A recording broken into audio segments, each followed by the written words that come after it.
trouble in my life. I'm still looking for another good time. My life can't stop my heart. Yeah,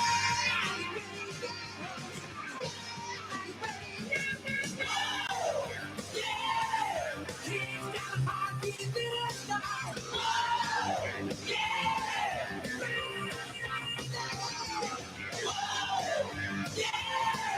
Keep got a heart, hope it never stops.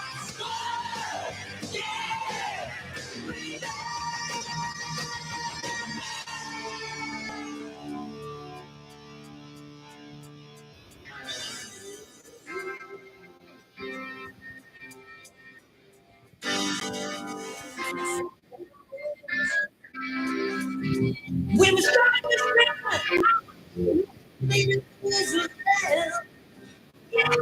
I say you can't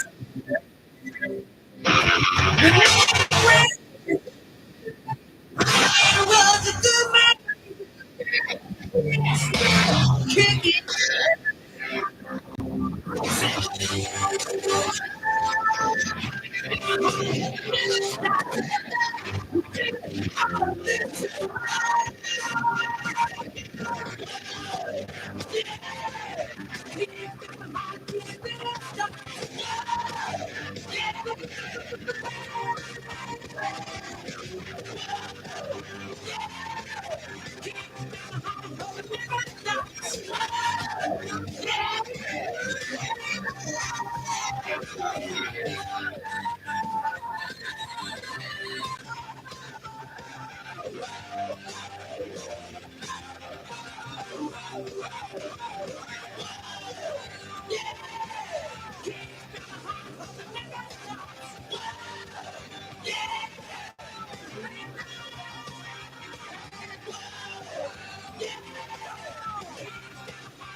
Hello, good morning.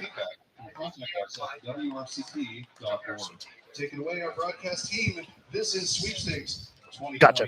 Cool. All right. Good morning and welcome, Buggy fans, to Race Day 2025.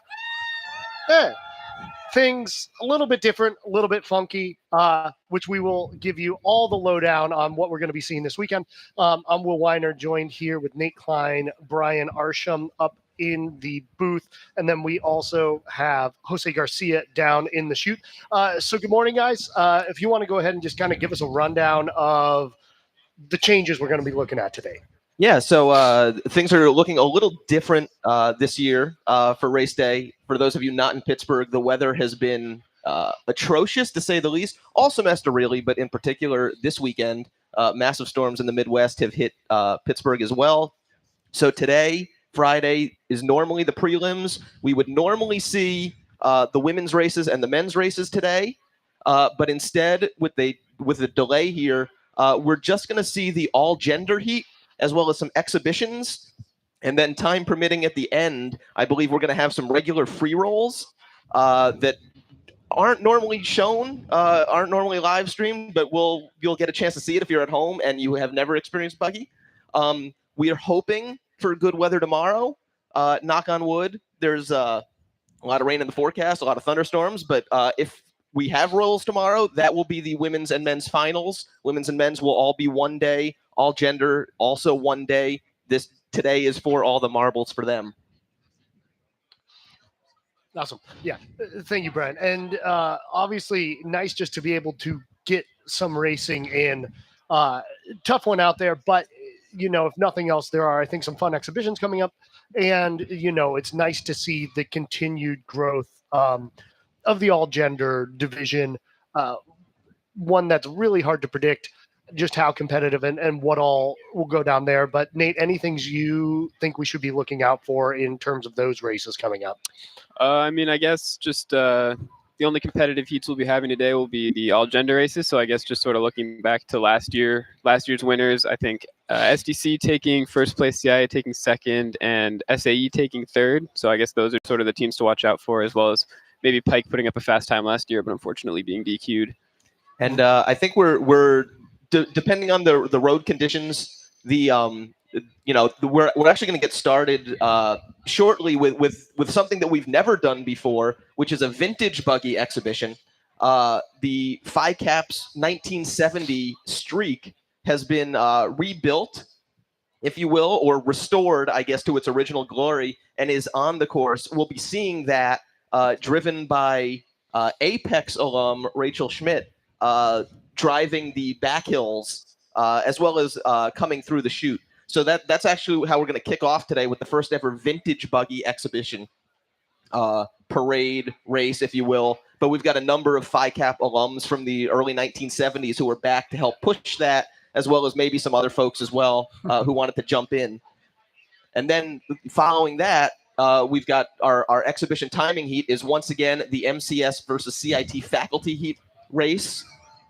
Hearing a lot of cheers on the course for that. Don't know if that's a pro MCS, pro CIT, or both. But we're always excited to see faculty back on the course, and they get a chance to push here before we then go into all gender, as well as I think after all gender will be Robo Buggy and Atlas both rolling their robotic buggies. Robo Buggy, I believe, fully autonomous, possibly with both buggies this year. Both NAND and Short Circuit are on the course.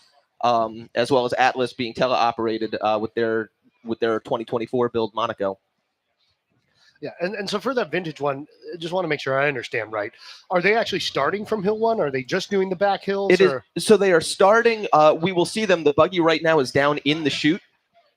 So they will be pushed through the chute. So they won't really do a free roll. The buggy. The buggy hasn't gone through the normal qualification process, if you will, for buggy. Makes sense. If you're new to buggy, I guess I've already thrown a couple of random words out there that you've probably never heard before. The chute, if you can see behind us in the booth here, behind us is the course. So the starting line is at the bottom of Tech Street.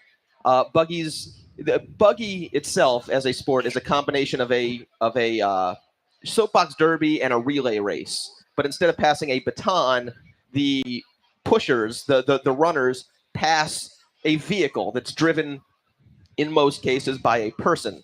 So it's pushed uphill, uphills 1 and 2, which are behind Will's head, and then they go down a free roll on Shenley Drive. The fastest point in the free roll, they make a 90-degree turn onto Fruh Street, which is called the chute. And that, for this vintage exhibition, is where the vintage exhibition will begin. So once they clear the chute, where the buggies that you'll see racing today can reach up to maximum speeds of about 40 miles an hour. And again, as a reminder, when you see them, there is actually a person inside. It's usually a surprise to people, but there is actually a person in there. And then they're finally pushed up hills 3, 4, and 5 to the finish line, once again behind Will's head. It's basically, the course is kind of shaped like a P, but it goes around Flagstaff Hill here in Pittsburgh. Yeah, and speaking of the chute, we do have one more member of our broadcast team, Jose down there, who will be our eyes on the chute. So Jose, are you with us this morning? Yes, I am. Reading you loud and clear. Okay, awesome. Trying to get you up on the WRCT side of things so everybody can hear you there. But I guess if you want to just talk about the dangers of the chute and kind of technique and what teams try to do to be able to make that hairpin turn.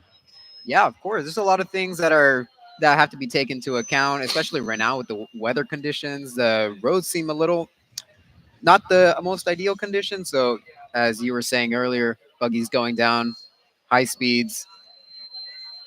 Yeah, and there's a lot of stuff that can happen, but I think it'll be a nice preview to see how each team is taking their lines, whether they're taking a kind of he's outside, talking. kind of inside, seeing what they're trying to do to maximize their speed down the chute. And again, the rain itself in Pittsburgh stopped sometime in the middle of the evening, 2, 3, 4 o'clock, something like that.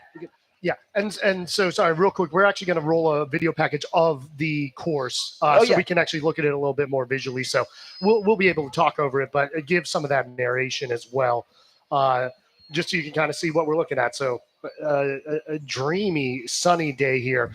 I guess several years back, if they're actually pushing uphill one, but this is what you're describing right there, Brian. Yes. That initial push. Yes, exactly. And I see CIA's Ascension here in the lead. On Fringe's Bonsai. So this is from either 2011 or 2012. It looks like, because that buggy was only out for 2 years.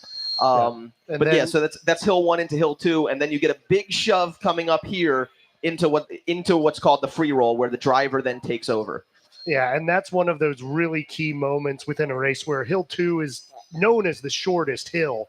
Yes. So a lot of it is about how do you time that shove, how deep do you do it, how early do you do it to keep that momentum, as we see here now with the free roll. Yes, and again, there are actual drivers. There are people inside of these. So when you see these turn, there is a person controlling that. And as you see, they're going pretty fast. They hit a point here called the stop sign, where we will, in the booth, give you kind of an update on what their times are. A top men's team is probably looking at around 52, 53 this year, with kind of wet roads at the moment that will hopefully dry. You're looking maybe like 54, 55. A good women's team is probably 58 to a minute in that range. And the all-gender division has only been around for 2 years, so we don't exactly know what the time's going to be. Yeah, these flags, as you see, this is for the approach into the chute. These are signaling to those drivers where to turn. As you can imagine, you're prone Superman style driving those buggies, so not a ton of visibility. So the flagging is a very, very important, underrated role. A beautiful chute turn. Whoever picked this, good work. Bonsai was a very, very fast buggy.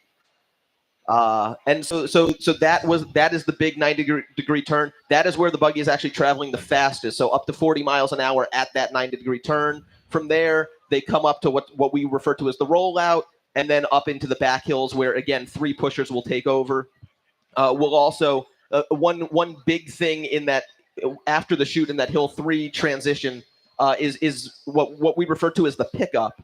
It's how well the pusher times where the buggy is going to be when they start pushing. You'll see a lot of times it's a really hard thing to practice, and on race day, buggies go faster than they do the rest of the year. So sometimes pushers will start very early in the chute and be running for a long time without a buggy, which is not as good because the pusher is burning energy and getting tired going up a pretty steep hill until they catch up to the buggy, in which case, as opposed to getting it at the perfect time and pushing from there. And then hill 5 here is a flat hill coming across to the finish line, as you see people cheering, and you'll see that again today here. The important thing at the finish line, as you see frozen here, the pusher needs to have their hand on the push bar as the nose of the buggy crosses the finish line. If they don't, it is a disqualification, and that team's time does not count for race day. So you'll see, hopefully, pushers will plan it accordingly and have their hands on the push bar as they cross the finish line. But every once in a while, a buggy gets away and gets loose and then takes off. Awesome, and it looks like, so thank you for that. So that is Buggy 101.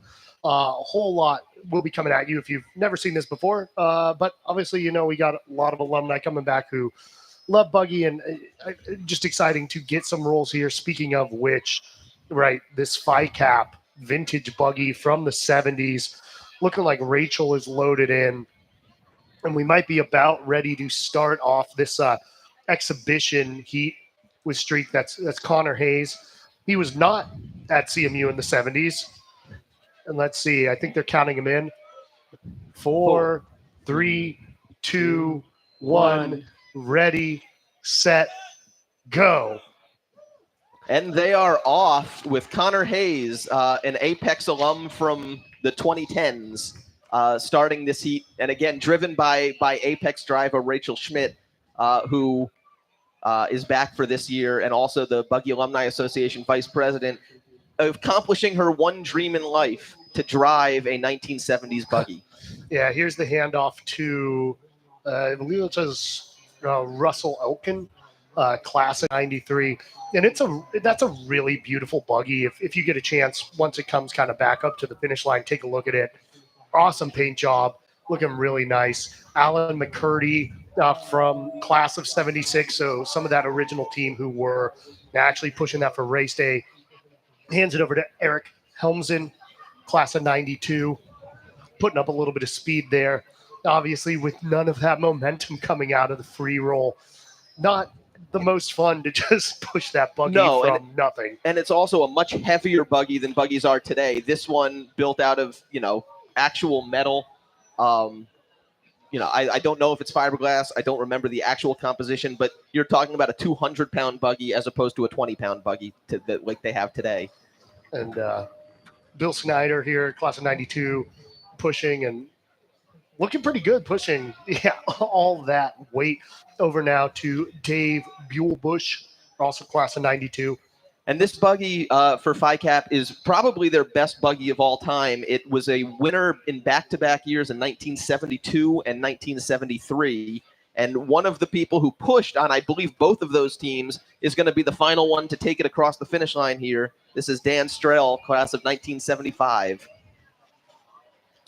And coming up fast here on Hill 5. And just for context, these older buggies made of metal, like we said earlier, some of the newer buggies, for context, the reason they're so much lighter is that they're made of carbon fiber, actually, and so you sort of get that same strength with a lot less weight. But coming across the finish line here, congratulations to all the pushers from the FICAP Vintage Exhibition, and definitely go check out the buggy. We'll be at the finish line if you want to. Go check it out. And from here on out, we will be doing full course rolls. Gonna have. I'm not waiting on the exact time, but next coming up, as we mentioned, the timing heat, grudge match between two sets of professors, MCS and CIT, which is always a fun one. They get about as pumped up for this as the students do.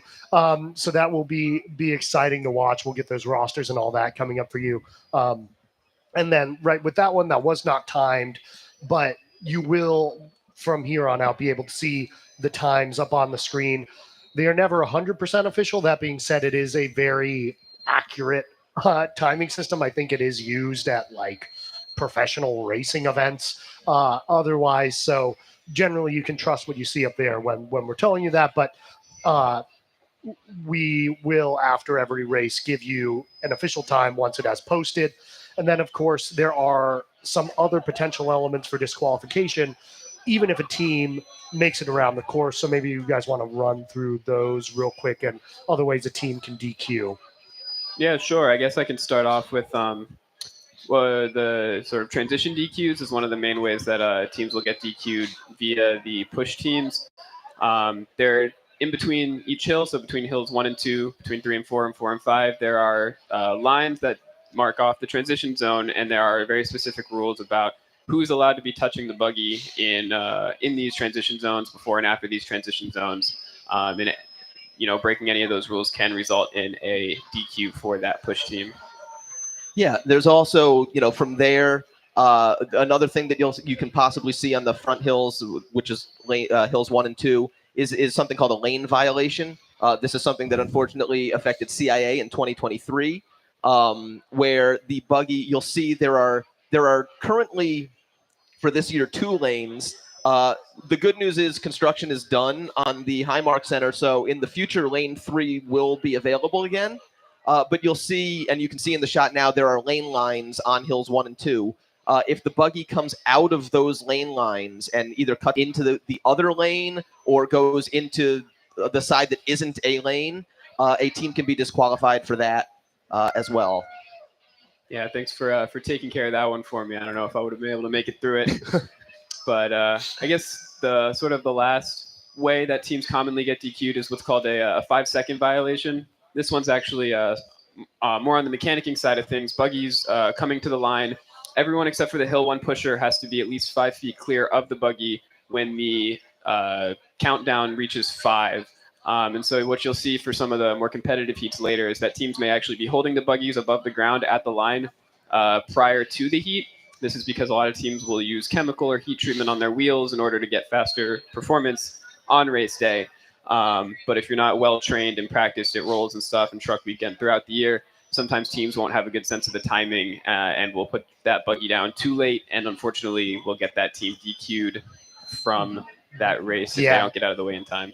And you look, that happened to Pike last year in the all gender heats. They would have had the course record, ended up not finishing at all. Looks like we are 2 minutes away from the start of the MCS CIT grudge match. Go ahead and introduce the rosters to get started here. First off, for MCS, on Hill 1 will be John Henniger. Hill 2 will be, I am told, either Amalia Kamon or Eric Yetri. Hill 3, Patrick Q. Hill 4, Ethan Kane. And Hill 5, Drew Bridges. And then for CIT, they are captained by Conrad Zapanta.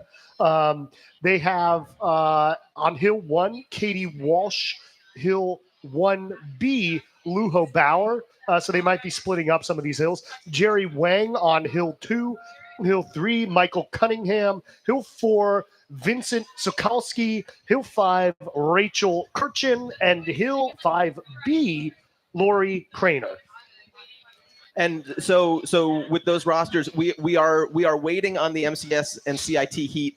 You can see on the camera now there is a one of the lead truck and follow truck is in the chute, along with, I believe that is safety chair Laura Whitwick in the chute. And you could see her kind of laying down on the road earlier, kind of feeling how wet it was. Something that buggy people who have been here before will be interested to know. This is the first time I've ever seen this, but Sweepstakes actually had a couple of, I don't know, like heat dryers, blowers, something like that down in the chute. Those things were nutty. I don't know if we have any footage of that anywhere, but it was like a Segway, but a cool Segway, and like a heat blower engine on the front. I want one of those for Christmas if anybody wants to give me a Christmas gift. And as a result, the chute like visibly is a lot drier than it has been. There still does appear to be maybe a little bit of wetness, so I don't know if the race is going to start in the next 2 minutes. We'll get confirmation of that, I think, once the safety chair gets back up to the top of the hill. Obviously, again, because buggies are going up to 40 miles an hour, the wheels that teams use are primarily made of polyurethane, which don't have the greatest grip in the world on a good day. On a wet road, it's basically a non-existent grip. So they and here we can see a photo of one of those heaters on Hill 1 as it was headed down to the chute earlier in the day. That's crazy. I've seen, at rolls or on race day, taking out leaf blowers or driving the cars around the free roll to try to dry off the roads. But this is another level of desperation. and it's something that Buggy alumni have been pleading for years, decades, generations, to say, like, hey, why don't we buy one of those like heaters that they use on NASCAR tracks? And again, this is the first time I've ever seen it. So kudos to Sweepstakes for figuring that one out. But yeah, so with the roads being wet, it's a little dangerous to send buggies off. So we will obviously be waiting until the safety chair, all of Sweepstakes, and the drivers themselves feel comfortable that the roads are dry enough to actually take place. That's why, again, we started with streak, because on the back hills where you're being pushed, there's not really the risk of the buggy spinning out or having some sort of issue there. So it's an easy thing to get started with. And again, the buggy's heavy enough, and it's kind of cool. And again, if you're here and want to see it, it should probably be over around Hill 5. You can, they may even load people in or out, so you can see what that's like. And here again, feeling the road, because the key to this is if you feel the road and your hands are wet, it's probably too wet to roll at the moment. But if you can feel the road, even if it looks wet, sometimes when you touch it and you take your hand away, there's no water or anything on your hand. So even though it sometimes looks like it's still being, Okay, and it looks like I don't know if there's some I don't think. because I did hear start timing. Yeah. I don't know if we have eyes. Okay, up there at the yeah, start. there's no buggy coming. I think that was just a test a test run here. Oh, okay, up the countdown. Yeah. Sweet. So yeah, it would be pretty. Hopefully they're not coming because it would be pretty dangerous with a truck in the road right now. So you will see there are two trucks that travel with the buggies. One known as a lead truck, one known as a follow truck. Obviously, lead truck runs in front of the buggies. Follow truck runs behind the buggies. They're there primarily for safety reasons, both buggy safety and pedestrian safety. The lead truck basically clears the course for the buggies coming through. So it keeps its distance from the buggies behind.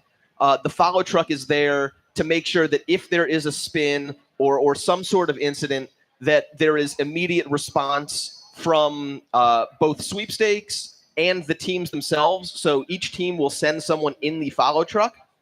And one of the things they have to have is an extraction tool. So if the driver spins out, they need to have on hand something to get the driver out. For a lot of teams, that could be as simple as a screwdriver or something like that. For some teams, it could be a little more elaborate. But every team needs to send someone in the follow truck just to make sure that if there is an incident, that it's taken care of quickly. CMU EMS is also on scene. They're stationed down in the chute, but in the event that something else happens, they have rapid response teams around the course. And yeah, so I'll point out as we were going through some of the DQ things before, if a team does not have an extraction tool in the follow truck, that is also a DQ. Oh. Although I don't know that that's ever really happened because it's an easy thing to remember to do, and you have some time. Like if you get in the truck and don't have it, someone will probably remind you and give you time to get someone to hand it to you. So hopefully that doesn't become an issue. And yeah, I did not know there was so much to know about leads and follow trucks. Moderate amount of self-promotion. We do have a BAA podcast about Buggy called Shoot the Shh. And we had an interview with the faculty who actually drive the lead and follow trucks this year. And it is an art and a science. And I don't know if you find yourself on a rainy day with nothing else to do, a lot to learn there. And so, yeah, we're still just in a holding pattern here, waiting for them to approve and confirm that the course is dry enough to roll safely. For those of you who may just be joining us, I know this feels like the hills are starting to fill up a bit more. Today, Sweepstakes has made the call. The men's and women's heats will not roll. They were not confident they'd be able to get a full one of either in. So instead, we are going to have the all-gender heats. This will count as the finals for the new all-gender division, and then some exhibitions following that. If there is time remaining, teams will be allowed to roll just to kind of get a little bit more practice in for a hopeful day tomorrow, a less hopeful day Sunday, and a potential race day moved to next week. But that is all TBD. We're excited here to be able to call it, to get you some racing, and we will be getting underway shortly. See there, we have footage of the follow truck back down there at Hill 1. And I think while we wait for Sweepstakes to clear this, I think we've got a couple of trivia questions that we're going to put up for people both on the course and at home. The first question here, in what year did the first buggy race occur? Was it 1920, 1950, 1980, or 2000? People at home, obviously, if you're watching on the YouTube live stream, you can put it in the comments. I don't think we'll see them, but people there can see it and answer. If you're on the course, if anyone wants to shout out what they think the answer is, I feel like I heard someone say 1980, but I see some people holding up A. It's So if you don't know, the correct answer is 1920. That's right, 1920.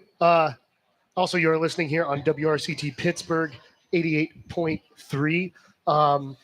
And sorry, if you want to talk about 1920 and why that was significant as well. Yeah, I was going to say I really teed you up for that transition there. Well, right. So the first race day was actually back in 1920. CMU what we now know as Spring Carnival, but at the time was called Campus Week, actually started in 1914. But the first buggy race started in 1920. It was called the Interfraternity Pushmobile Sweepstakes, which is where the term sweepstakes today comes from. It was won by the fraternity Tau Gamma Phi, which later became DTD in 1923. Since then, races have happened every year except for 4 years during World War II, from 1942 to 1945, and then in 2020 due to COVID. So this year, congratulations if you're here. You have made it to the 101st race day in CMU and really world history, which is very exciting. Yeah, and with that 100-year history, Brian and Jeremy Tuttle from BAA did a lot of great stuff. You can find that at cmubuggy.org, chronicling a bunch of stuff that happened over those years.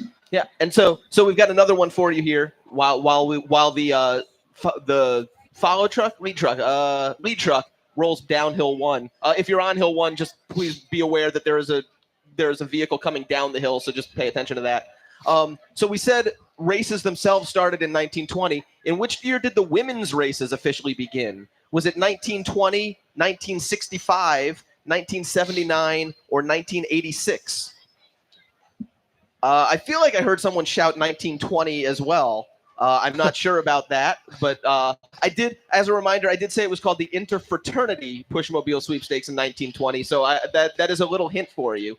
But if you're watching at home and want to take a guess, feel free to put that in the comments. And again, I'm sure you will get yelled at if you're wrong and congratulated if you're right. If anyone has any other guesses, I will look around. I see a C there.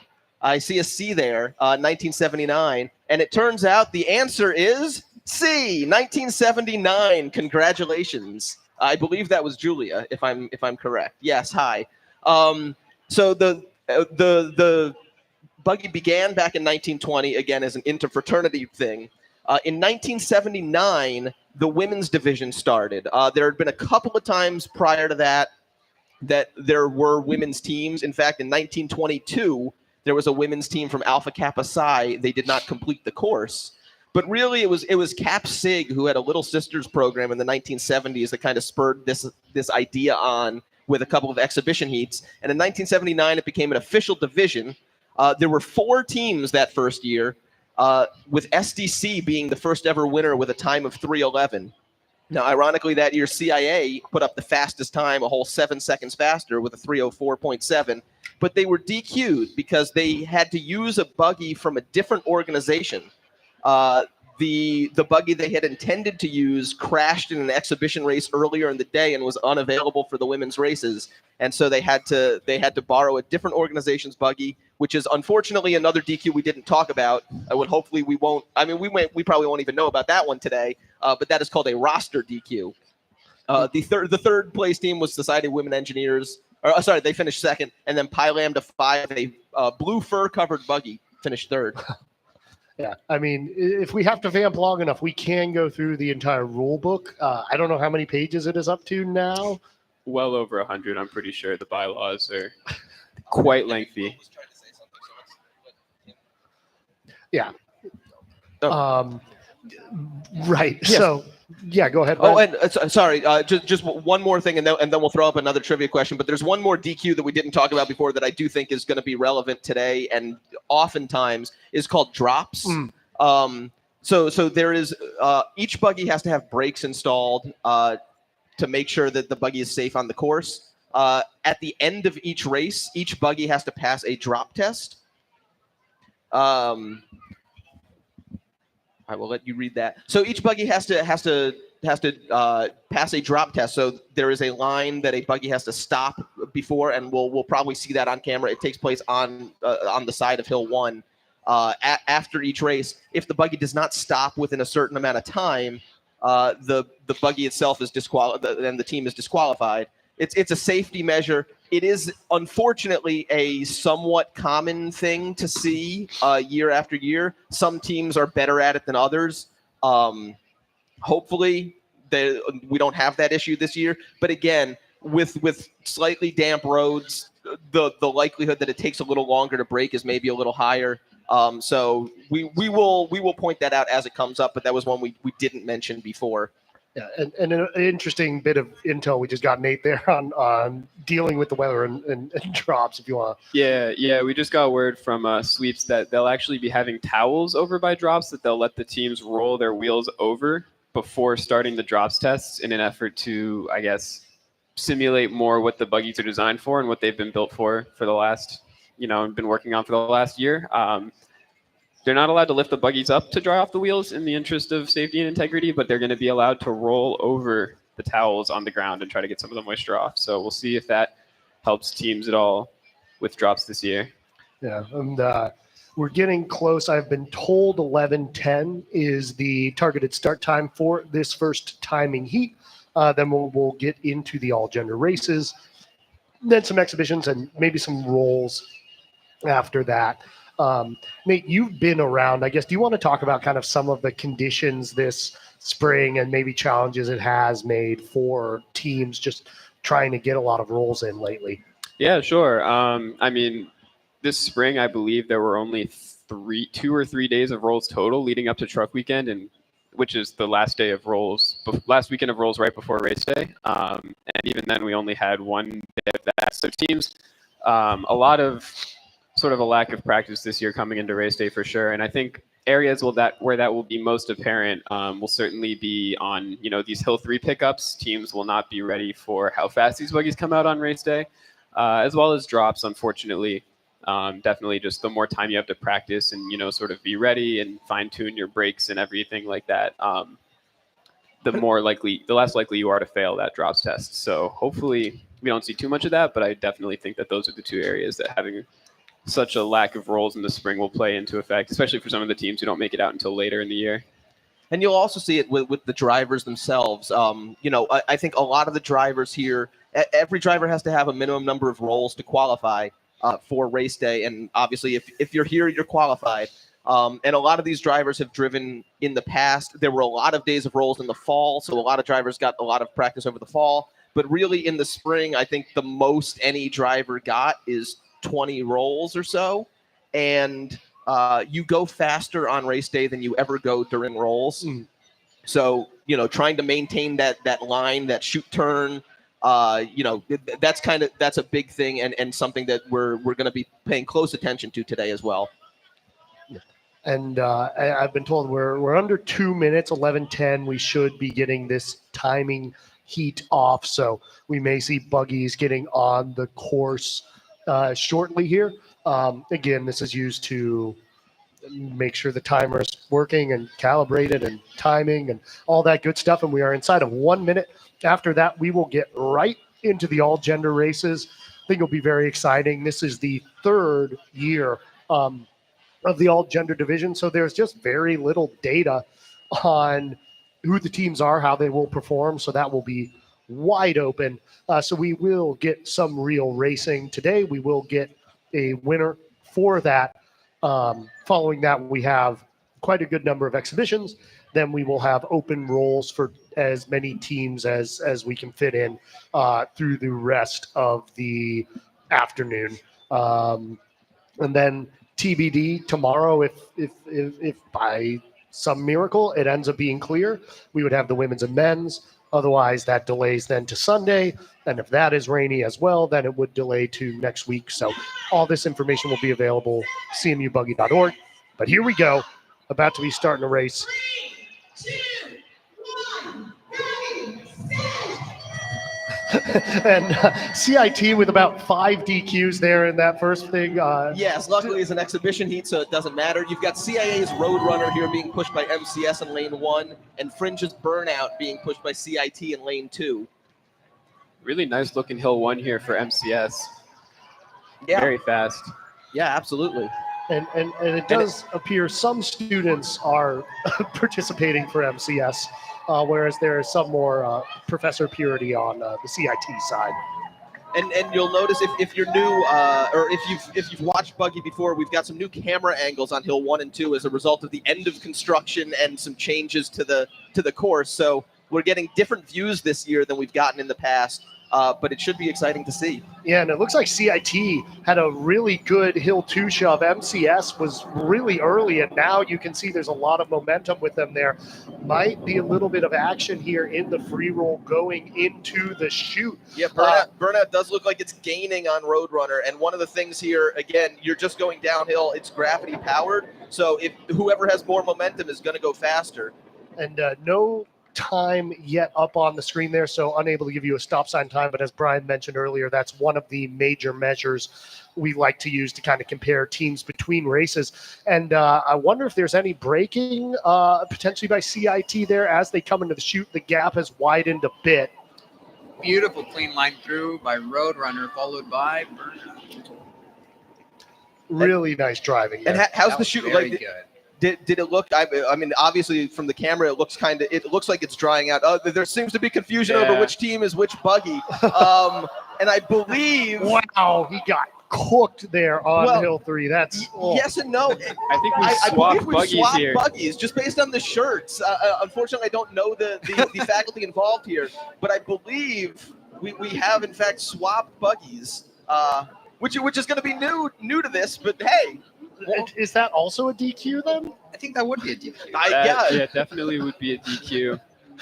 But And we're getting some excitement here, though, on Hill 4. Oh, yeah. Oh, look the, at this. The There. CIT buggy pushed by MCS. Really gaining here. looks like we might get a pass here on Hill 4. I don't know who's passing who. What but a combo of the 4-5. This is going to be one of the Oh, most wow, this exciting is going to be of the day. very close right here. Hill 5, I believe there's also a Hill 5B potentially for one of these Yep, teams. and So here that comes. maybe is going to do something there for CIT. MCS pulled away a little bit, all coming down to their Hill 5 pusher, Drew Bridges. CIT now a few buggy lengths behind Lori Craner there, pushing their Hill 5. So it looks like MCS going to come through cleanly, hand on the push bar to wrap up that. And MCS not too far behind in one of the wackiest races I've ever seen. It's a fun one, and that I always love this about exhibitions is it's friendly competition. It's obviously MCS versus CIT, a heated rivalry there, but later exhibitions are really more for people, alumni coming back, people who didn't get a chance to push on race day because their teams are too full, or it's drivers or whoever it is. Yep, and got a time there, 2:55:01. So sub 3 minute on an exhibition is pretty impressive. We will hopefully be able to be getting you some of these numbers up there as well. Yes, on the leaderboard. And yeah, while we will say it and you will see it on screen, but if you're at home, there are the leaderboard is available at cmubuggy.org. So all the times are posted there. In addition to what we say here in the broadcast, and as well as you will see it visually on the screen as those come in. Yeah, and like we were mentioning earlier with the brakes test app following the races, the buggies are heading down to drops now. I don't know if we're going to be able to get camera footage on that. Some years we do, but looks like Roadrunner will be doing the drops test first. Even for the exhibitions, we want to make sure that everyone is safe on the course and that these brakes are fully functional. Here we go. Now we can see it. So yeah, the way the drops tests work is you start at the starting line and simply drop the buggy down the hill, and there's a second line where the buggy has to start braking, and if it doesn't stop by the stop line, that is considered a drops failure and results in a DQ for that team. And it looks like Roadrunner made it through just fine. Huge shout out to Sweepstakes this year for painting the words start, flag, and stop. So it's a little easier to understand because there's multiple lines. So it's clear the starting line is where they start. Flag is where the flagger stands and indicates to the driver it's time to brake, and they have to stop before the line that says stop. There's that towel that was brought to our attention earlier. Never seen that before. Yeah, Burnout here, ready to do its drop test as well. And nice to see, they weren't going crazy fast, but even then, no real lack of control anywhere through the free roll or the chute. It just kind of helps build some more confidence about the quality of the course conditions. Yeah, those chute lines look pretty good. I think the roads are looking a lot drier than they were 2 hours ago. So I think it's looking pretty nice. And now with the timing heat wrapped up, we will be moving into the all gender races. There will be 4 total heats with 8 teams rolling there, which should be exciting. Should be some fun stuff. Last year's winner was SDC. The year before that, I believe it was Pica won the inaugural one, and would have won last year were it not for a DQ. So we'll be interested to see who comes out on top there. Again, this division, really awesome to see it around, but also so young. It's just hard to know, and teams are developing and finding out new things. Getting some replay footage up here on the Jumbotron. And here you can see, I think this is a good example of what to look for in a Hill 2. You saw how high she ended up shoving that buggy off versus how deep he came in there with the Hill 2, and that's where all that speed and momentum really gets you going in the free roll. I don't know if CIT braked, but it looks like they might have, just given how the gap kind of widened there around the flags. Yeah, it's very possible. And again, especially in exhibitions, you want to be safe more than you want to. Well, maybe not more than you want to win, but at least equal to wanting to win. So yeah. Yeah, even during the competitive heats and the non-exhibitions, drivers are told if there's any chance of a collision or some sort of passing in the free roll or in the shoot, it's better to just brake. And if teams brake, they'll be granted re-rolls if deemed necessary, where they can, if they feel like they're significantly slowed down by the braking. And so with that, I think Will is going to stick around, but we're going to swap out the broadcast team as we approach the all gender heat. So I think we've got a couple of new broadcasters coming in. Some of us will be back at later times. Some of us will be back tomorrow or Sunday or whatever day it is. And I will head out, and I will turn this over to Dia, who's filling in for me, and I will let Will take over with rosters here. Yeah, I'll go ahead and read some rosters while we're swapping out, but always a pleasure to call with both of you. And so let's go ahead and run through here. CIA All Gender A. They are in Kingfisher. The driver is Lucy Knox. Hill 1, Ada Kuhn. Hill 2, Yeyun Song. Hill 3, Shirley Lee. Hill 4, Summer Sun. And Hill 5, Shenere Hess.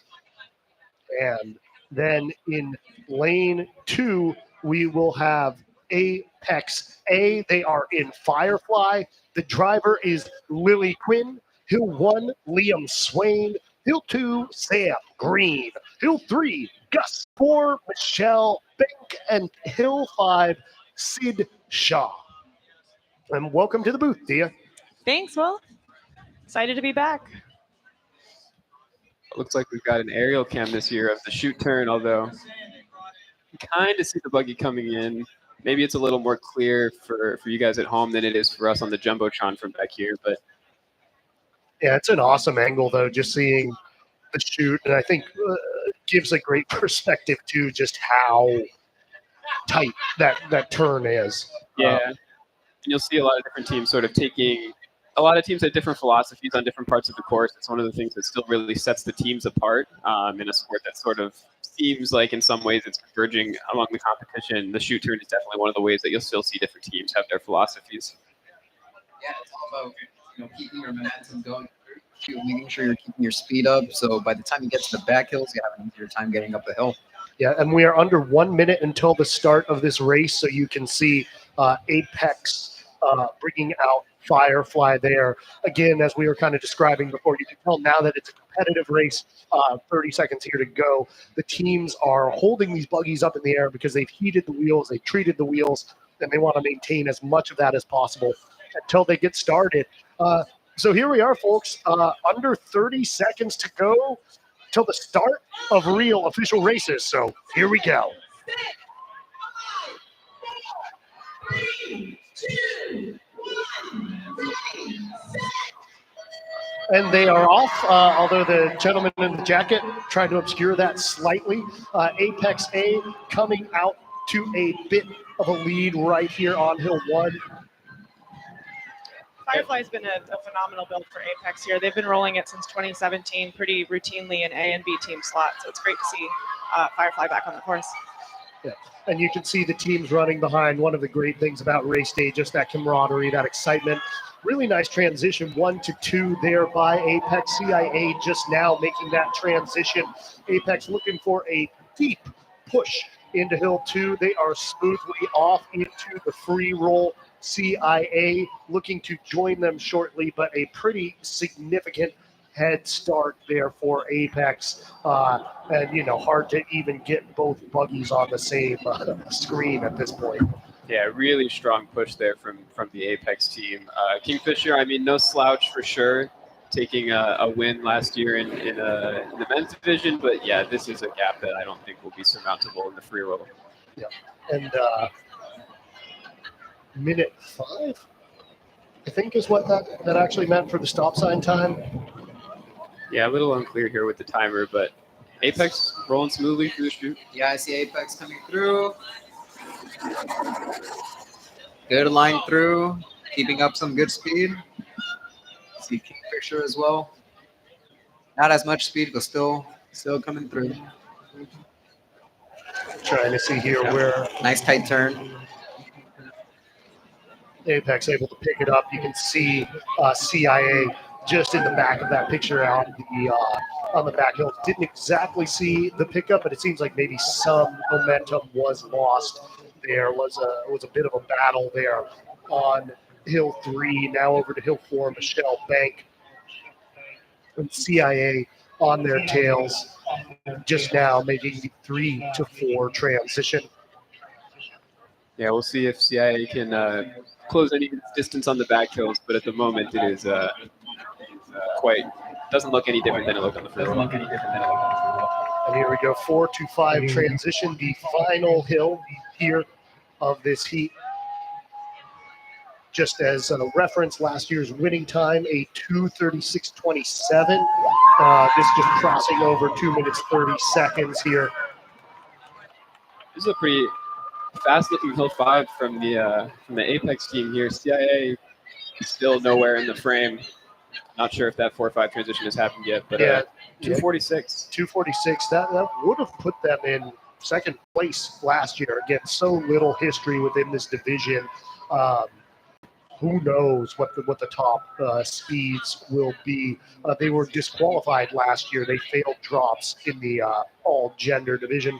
So nice to see a good race out of them.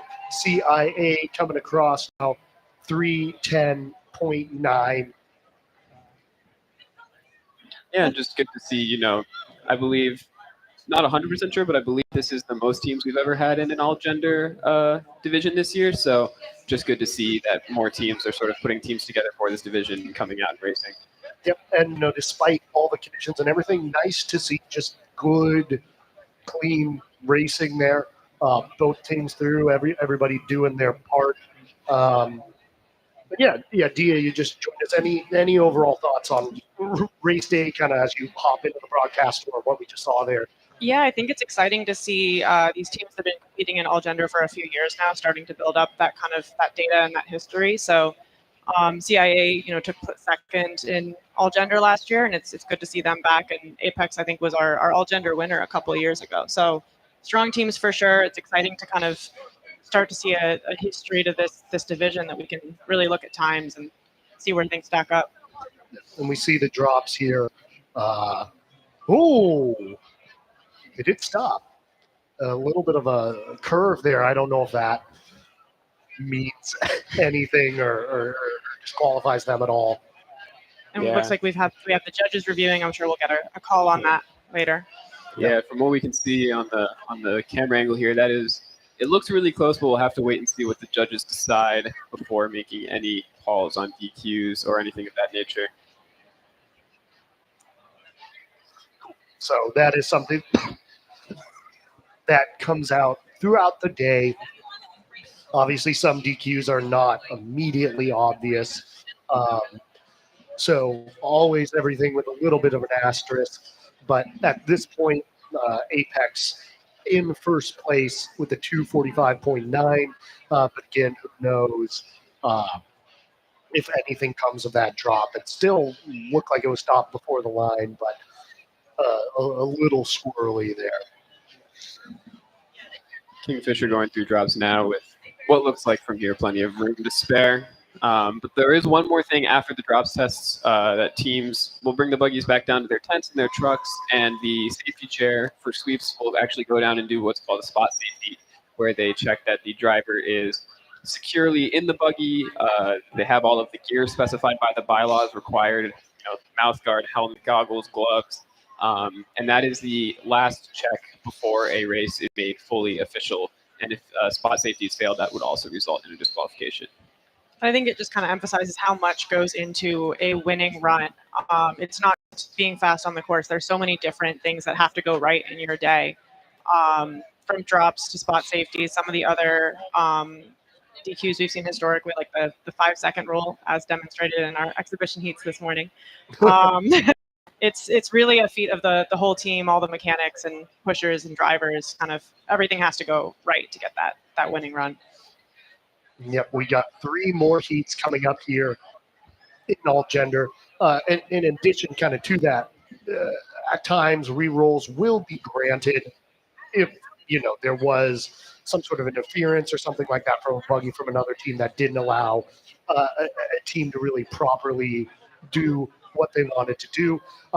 So those could potentially happen as well. Yeah, I think our No, go for it. I think our next heat here is going to be DG all gender versus Spirit all gender, if I remember correctly. I don't remember if DG or Spirit had all gender teams last year, so this might be sort of a fresh race for us. Spirit had an all gender team last year that I believe put up a 3:08, coming in 4th. But yeah, this is DG's first year with an all gender team. Cool. They'll be rolling Insight, which is a loaner buggy that was built in 2003, 2004. And yeah, I think we actually have some of the hype videos for the team so we can get a look at what they'll be bringing here. So we'll go ahead and roll through those. Not because they are easy, but because they are hard. Because that challenge is one that we're willing to accept, one we are willing to fulfill, and one we will win the other two.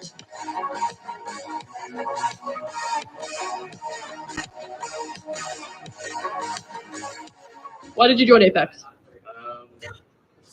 Sam told me to.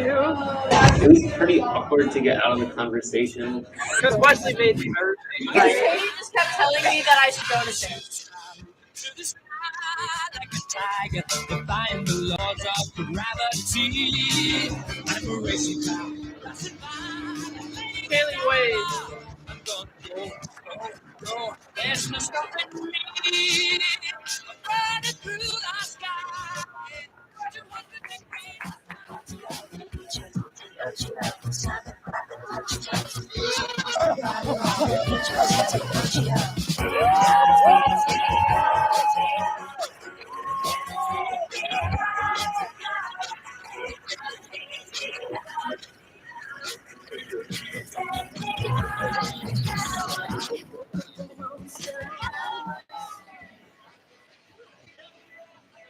I think it's great to just, yep.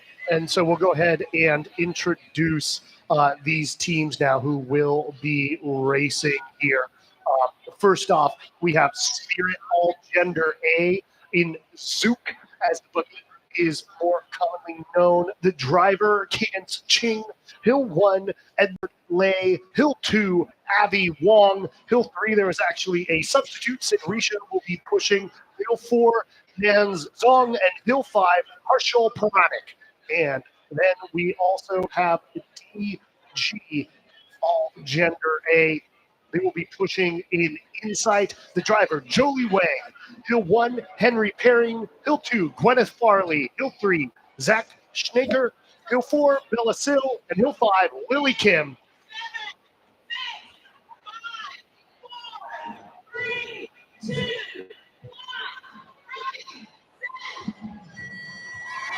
And here we go. Both teams are off looking for their first ever all-gender gold. A really tight Hill 1 neck and neck between these two. Yeah, it seems like we might get a lot of the sort of gets over the hill first is going to be a deciding factor in this race. Really close coming into the transition.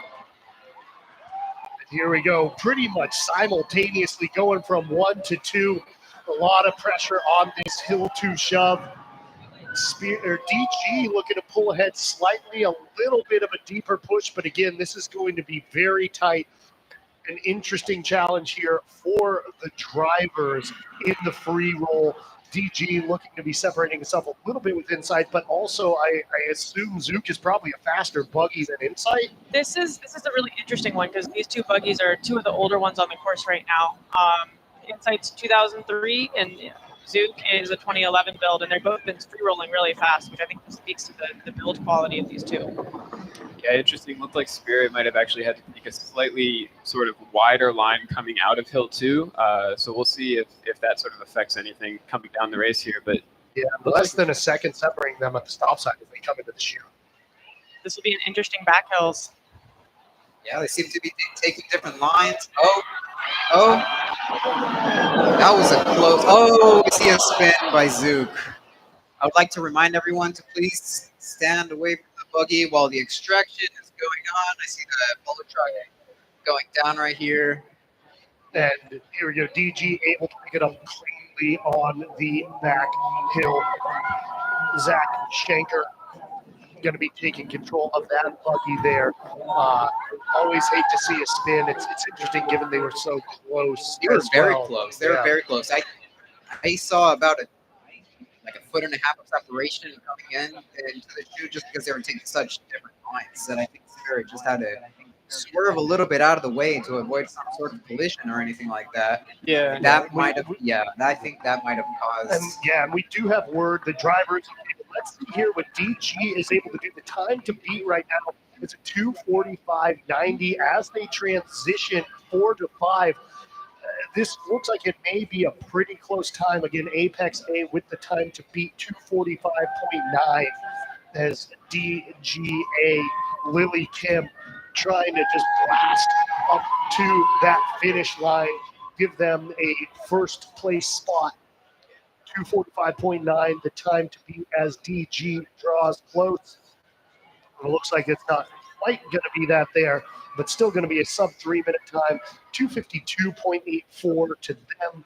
Again, we are getting eyes there. We do have word the driver is okay. We'll get them extracted out of the buggy. You really always hate to see a spin. That is something that has plagued Spirit in the past. And you've got to think maybe that closeness affected it as well. And the standard procedure here is that the driver will get checked out by EMS, which we have stationed on the course just to make sure everything's okay. The driver will be extracted from the buggy and the team will make its way back up to the hill. So this is kind of a standard operating procedure that we use during our practices as well. So as mentioned, please keep your eyes out, stay out of the way of EMS and of the teams getting the buggy up back to the top of the hill. Yep, just still a really nice roll there for DG. Looking, as fast as ever, especially with their sort of inaugural all-gender team here, as they head to drops. And, maybe we can talk a little bit about what we expect out of, out of this all-gender division. Some of the heavy hitters still to come while we wait for everything to get cleared. Yeah, totally. And also just props to DG. It's a young team. I think they kind of started right around 2020. Yeah. They were working on getting on the course for race day 2020. Of course, that got derailed. I believe they were on the course for race day 22, which was our first real race day back from COVID. They put up some really strong times. They are working on their first build right now, which is really exciting to have some new teams on the course building. But yeah, this is would that be their 4th race day? Yeah, and just the fact, right, historically it's been very tough to get a sorority team together, to get that consistency, get that culture. But, they're clearly dedicated to it and excited to see what comes from them there. Looks like they looking celebratory here over at Drops. Yeah, I know they sort of when they were starting up in 21 and 22 was sort of when I was also joining Buggy, and they just had some very passionate and dedicated members who really got this team on their feet back in those years, and they are maybe some of them are back here today to see sort of what they've created. Yeah, we had a few new teams that were trying to get off the ground in the 2019 to 2020 year when I was sweepstakes chair. And there were, I think DG was the only one that really weathered COVID because that was a really hard hit for teams that were trying to get off the ground, trying to build a base. But they had a few really, really dedicated students who were younger on the team at the time that really managed to carry the team through. So props to them. Yeah, just got another note that the driver is still being extracted, but again is totally fine. And we're just waiting to get the chute cleared out so we can get going with the next piece. Really thrilling front hills too, as you can see here, going off of that replay, and everything very close through the free roll. As you had mentioned, Spirit maybe had to take a slightly different lie than they're accustomed to, just kind of in the interest of safety. It's you always kind of forget there's someone actually driving it, and the fact that they're not just driving, but they're prone. Superman style in there. It's very difficult to kind of make some of these decisions real time as you see that spin out there. There seemed to be a little breaking too from Spirit. As soon as they saw the DG buggy coming through the side. Yeah, DG sort of taking sort of a later turn than maybe other teams, or maybe than they were even expecting to, and trying to adjust and sort of just trying to still take that inside line. And Spirit didn't quite look ready for it, but. This is the kind of thing that, as we mentioned, we'll have some slots for rerolls at the end of the day. I'm sure that there will be some discussions with the judges around that. There, as a general practice, drivers frequently will have to make split-second decisions on the course in the kind of interest of safety, and we try to make sure that teams have a good chance to race. Yep. And go ahead and take a look here at a couple of more of the hype videos submitted by some of the teams this year.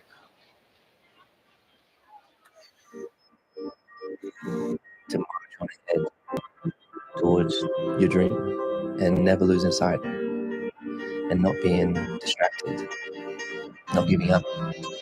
The easiest thing in life is the hardest thing is to keep going, but we have to. For all the kids out there who dream the impossible, you can do it too, man.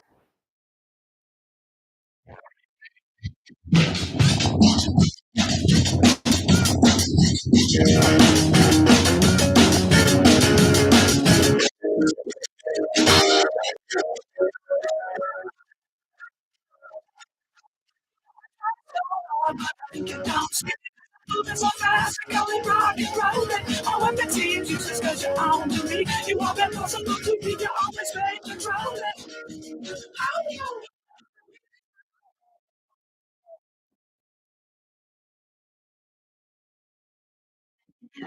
Okay. Here we go. When I'm in the club, I'm doing that. When I'm at the house, yeah, I'm doing that.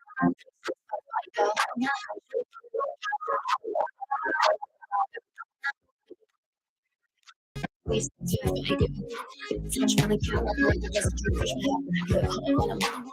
I really don't stop. There's some great packages here. We've also had another switch up in the booth trying to get as many people as we can. And if you want to go ahead and introduce yourself real quick. Yeah, I'm Katie Santiago.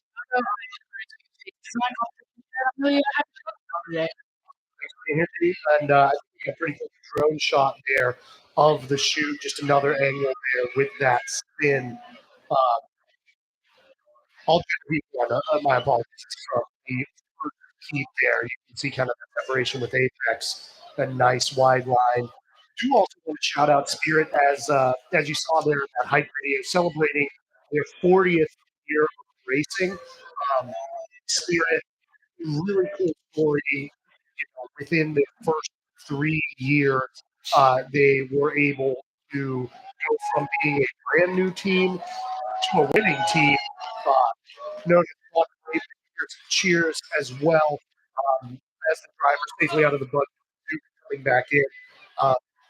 But that Spirit team, again, within the first racing in 1985, 1988, they won the race.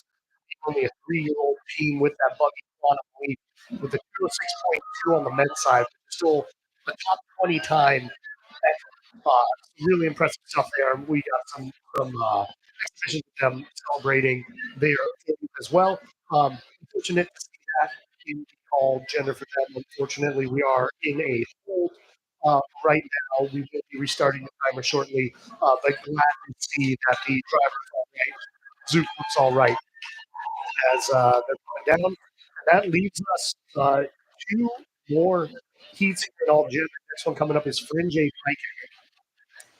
We've got Fringe rolling Blackbird, I believe, for their all gender team, which was a build from last year. And in contrast, we've got Fringe rolling Raptor, which is a 2009 build. It's one of the only top loading buggies you'll see on the course.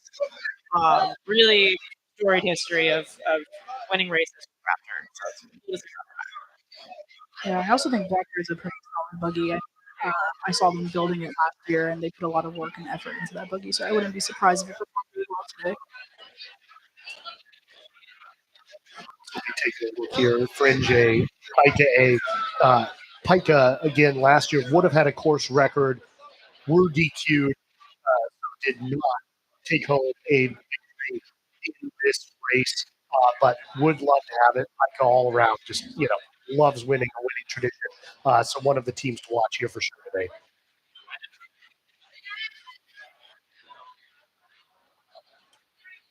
And looks like they have restarted the clock, so we're just under 10 minutes until the start of this next heat. So approximately 11:51 or so, we will be resuming here. We'll be awaiting word as well if there would be any reroll for Spirit with potentially a break there. A little bit of that craziness in the shoot. But as of now, Apex A sitting in first place at 245.9, DGA 252.81, CIA 310.89. These times are stacking up pretty well against what we saw last year. Based on what we saw last year, our winning time in the all gender heat was a 236. Second place at a 254. So Apex A and DGA would stack up in that second place time compared to last year's results. Yeah, I think Apex A would really like to take home the trophy based on, placing first in all gender for the first year that it happened. I think that was a really big goal in the team's mind when kind of constructing their all gender push team was to kind of like reclaim that trophy. And I believe that trophy was also won with Firefly, right? It was. Exciting again with a new division in play to see these teams starting to build legacies in this division. Obviously, we're in early years, but yeah, and of course, Apex holding on, but again, a bit behind that pace from last year. SDC, that 236.27 you mentioned, is the course record. You would imagine kind of in these first years of all gender, we may potentially be seeing a course record every single year until the teams are a little bit built up and normalized. So some excitement here, may get to witness some history and a record. For those of you who may just be joining us, we are in the midst of the all gender races. Sweeps has made the decision not to run either the women's or men's races today, as would have been unlikely to be able to get them in full. So after this, we have a handful of exhibitions. And then if there is any time left, there will be just kind of some open rules for various teams who would like to get some practice in before whenever the resumption of things are with the men's and women's heats. TBD on that. But the clock has restarted, and we will be getting underway with Fringe and Pika. But a really cool angle right here of just how close these two teams were on Hill 1. One of the really just tightest starts to a race I've seen, even all the way through that Hill 2 shove.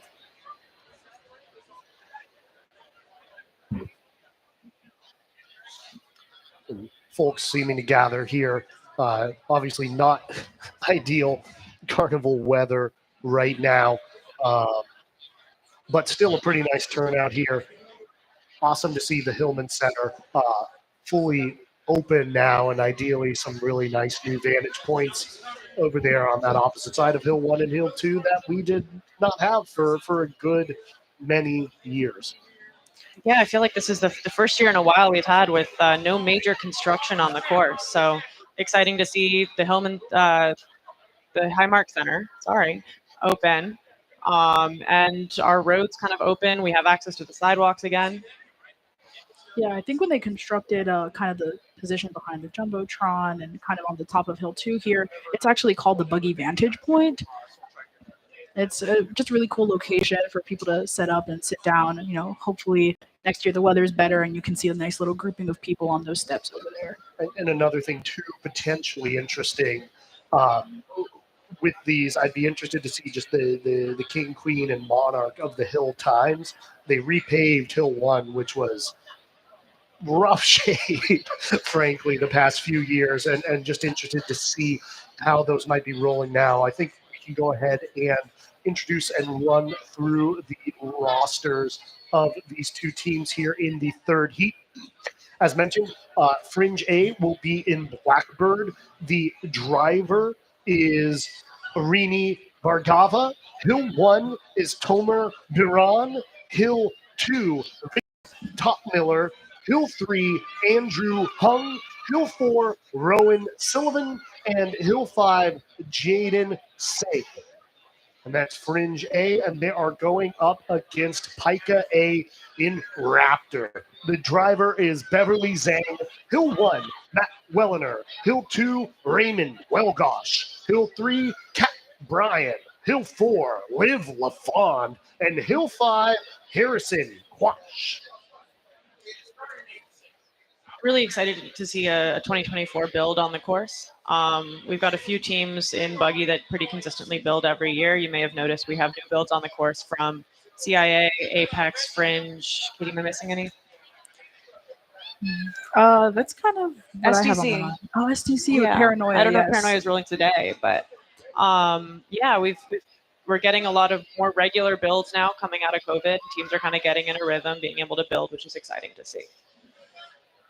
Really nice paint jobs too, I gotta say. Fringe's paint job on that Buggy is really nice. Speaking of paint jobs, one of Spirit's kind of claims to fame is repainting their entire fleet of buggies every year.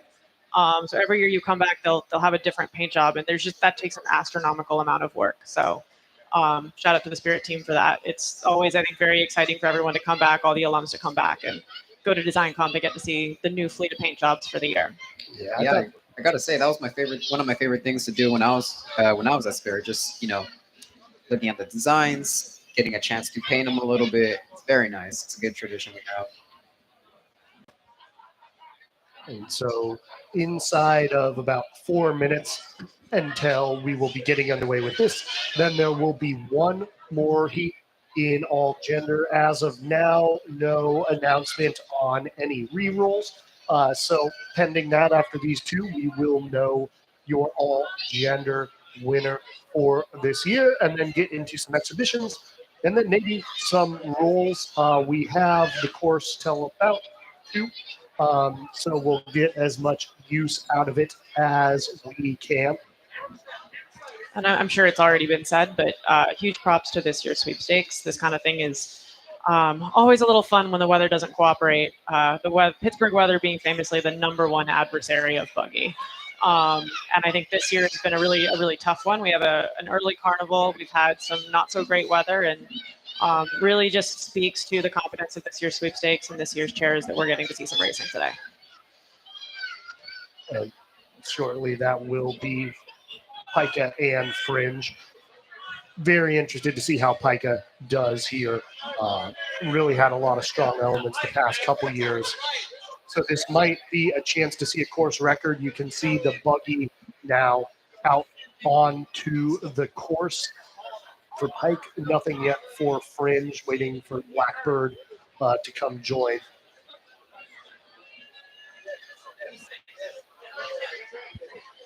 And we are under 30 seconds now until the start of this race. Fringe now coming through, getting up there with Blackbird. And so far, they've been, that last one was very, very tight with the push teams. I think it's the sort of thing where just having less data, you don't know what you're going to get necessarily with these heat selections.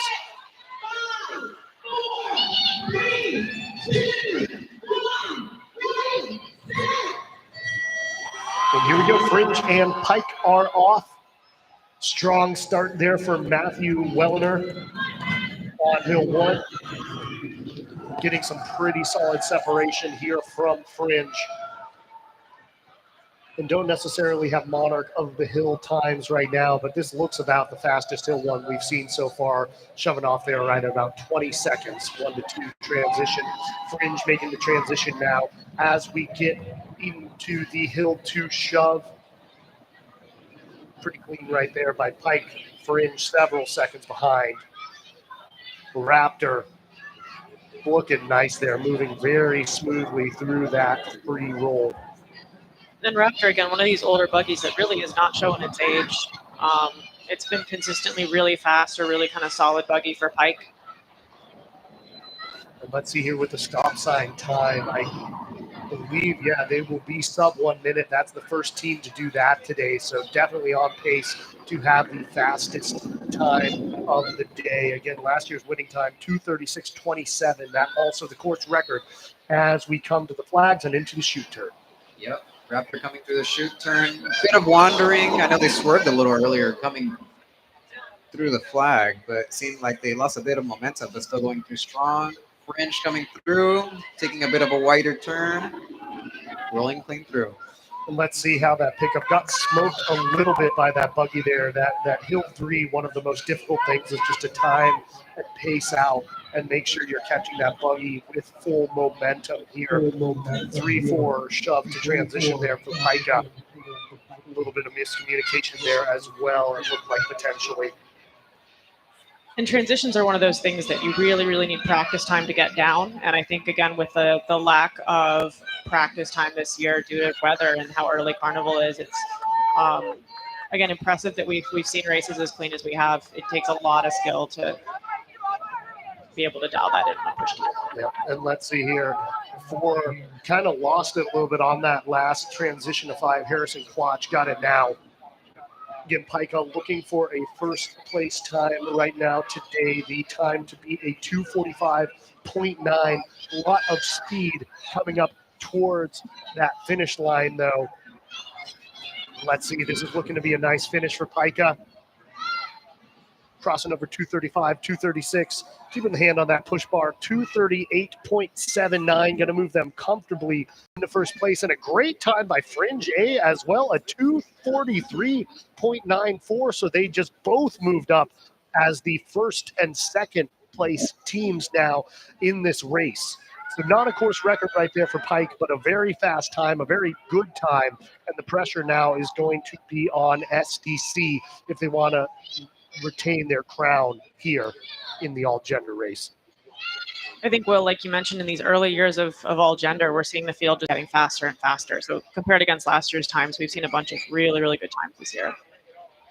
Yeah, and I think that the teams are performing incredibly well, given, like how you were saying, so little practice this semester. I mean, I know a lot of teams are out really late at night, practicing those transitions and whatnot. Honestly, the communication this year has been kind of unmatched.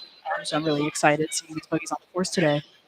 I think one of the particular challenges is just logistically how much work it takes to get your timing down for race day, to get the buggy out in time. And we had some bad weather on truck weekend, which is the dress rehearsal, so to speak. So, yeah, manpower really is the uphill battle in buggies sometimes. And you mentioned, Dia, just how these teams' times are changing over the years and kind of the unpredictability. Last year, Fringe A in all gender rolled a 317.41. This year, their time coming in looked like a 2:43 or something like that. So that's over 30 seconds that they're cutting off of their time. Really impressive stuff. As we get Pike here, we see the drops test. So want to make sure they're able to complete that. Again, last year would have had the course record, but got DQ'd for 5 seconds. Everything looked pretty good with this race, but let's make sure they're able to pass drops into that top spot. A nice clean break right there by them. And you'll see the safety chair doing a brake release repeated. That's just to make sure that you can disengage and re-engage the brakes multiple times. Good looking drop right there for Pika. So it seems like the first place should be fairly safely theirs. Let's see Fringe now as well. Looking at that second place time. And we have eyes on it on ours. I know there's a connection right there with the Jumbotron, maybe not quite going through. Fringe has not yet begun their drop. The drop is now off and going. The flag is waved, and they stopped very smoothly. That was maybe the cleanest stop I've seen yet on a drop today. So everything looking good for Fringe as well on that drop. Assistant safety chair, doing the engage, disengage. That all looks good. So Fringe, you can see, well, we can see some celebratory cheers from their members as they move up into second place, about 2 seconds faster. Running down the leaderboard, Pika A time officially 2:38.77. That's going to move them very comfortably into first place. Fringe A about 5 seconds behind at 2:43.9. Apex A 2:45.9. DGA 2:52.81. CIA in fifth place a 3:10.89. And Spirit disqualified with a spin. Not positive if they will get a reroll, but as soon as we know, you will know as well. So they are working right now to try and get the Jumbotron back online.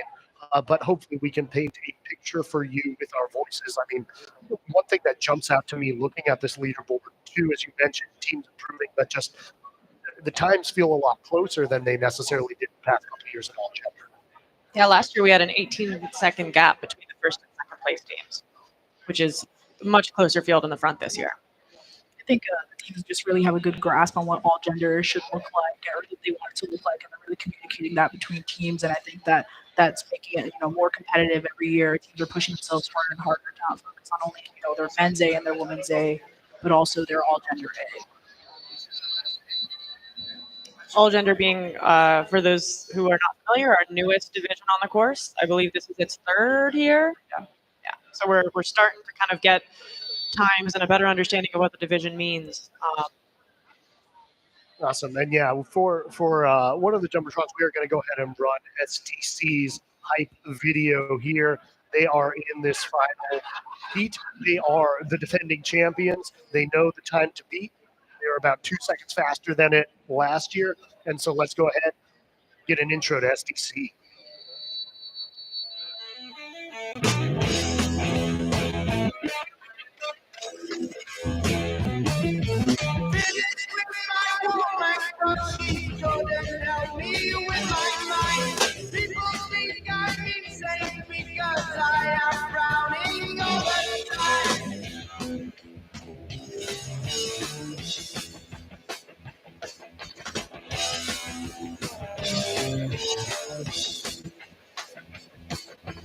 All day long I think of things to satisfy.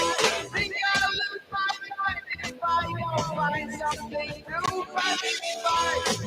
Can you help me? Don't you from my brain? And SDC really a paragon of excellence in Buggy. A little bit of controversy, right, with the suspension a couple years back. They came roaring back. Let's go ahead and meet the teams here. We have Sig Ep A in Kraken. The driver is Selena Zhang. Hill 1, Luca Diem. Hill 2, Trish Yan. Hill 3, Jonathan Youngblood. Hill 4, Stephanie Lynn. And Hill 5, Lillian Keith. And then your defending reigning champions in Paranoia, their brand new Buggy. Going to be rolling with the driver Elizabeth McBride. Hill 1, Nathan Brock. Hill 2, Paul Gonzalez. Hill 3, Rachel Pratt. Hill 4, Maddie Falk. And Hill 5, Condred Curry. And you are enjoying these Buggy races here on WRCT 88.3 Pittsburgh. We're going to be getting underway with this final heat. We have an awesome replay here with this overhead drone angle. I believe this is from the race we just witnessed. You see Pike going there into the chute. A little bit of a wobble there, but a ton of speed as well. And under 30 seconds here until the start of this race. Both teams looking locked in. SDC holds the course record. Your reigning champions with a 2:36.27.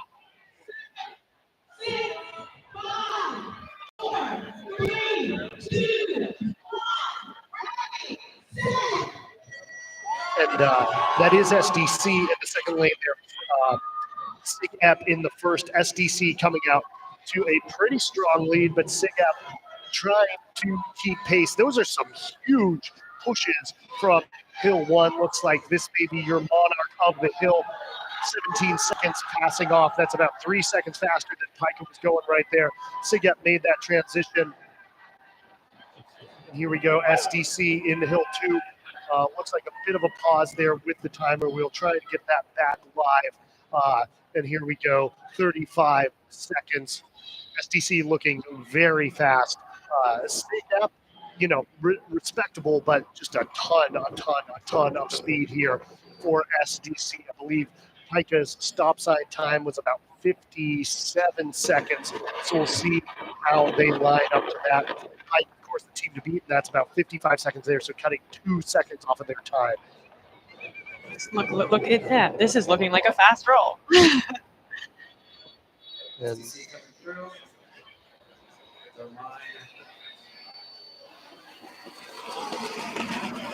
Okay, good line through. A lot of momentum there. Bit of a late turn. Okay. And Paranoia, that brand new buggy, looking good. Pretty nice pickup there with Hill 3. Just a lot of momentum. Not too much pushing really required out of Rachel Pratt. She transitions to Maddie Falk. Hill 4 pusher. And it looks like SIGAP was able to get cleanly through the chute as well, but well behind SDC, that buggy in the lead.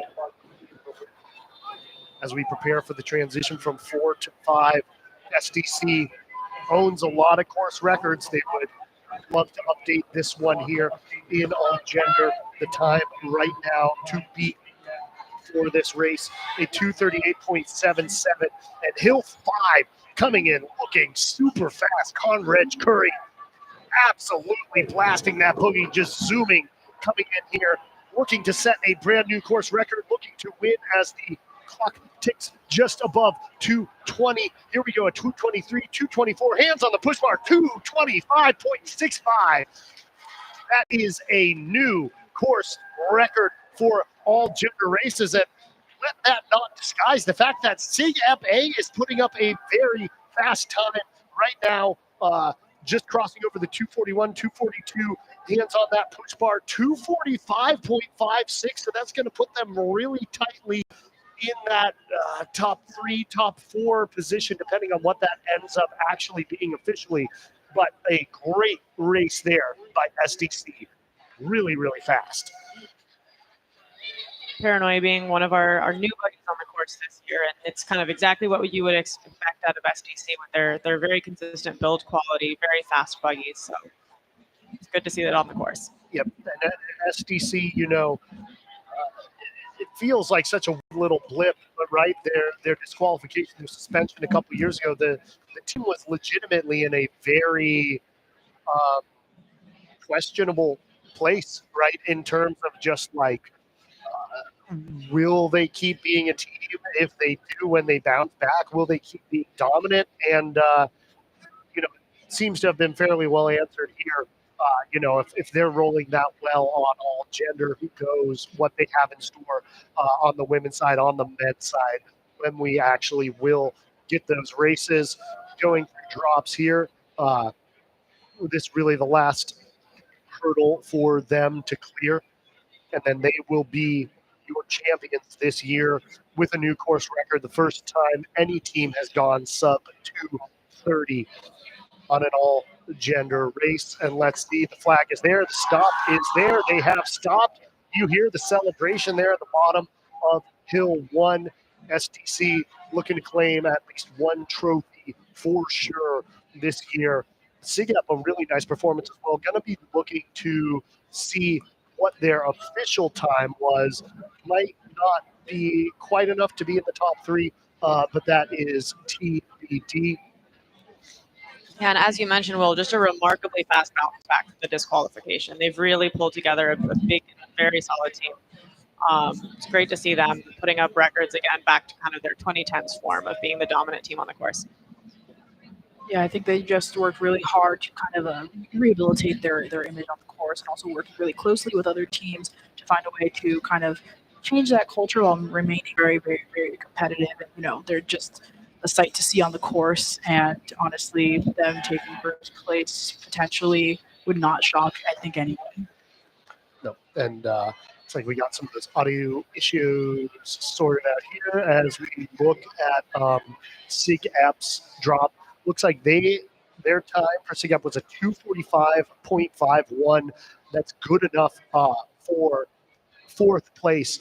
But you look and things really, as we were mentioning, have tightened up in this division. Fringe going to hold on to 3rd, it looks like, with a 2:43.9. So SIG App right behind them.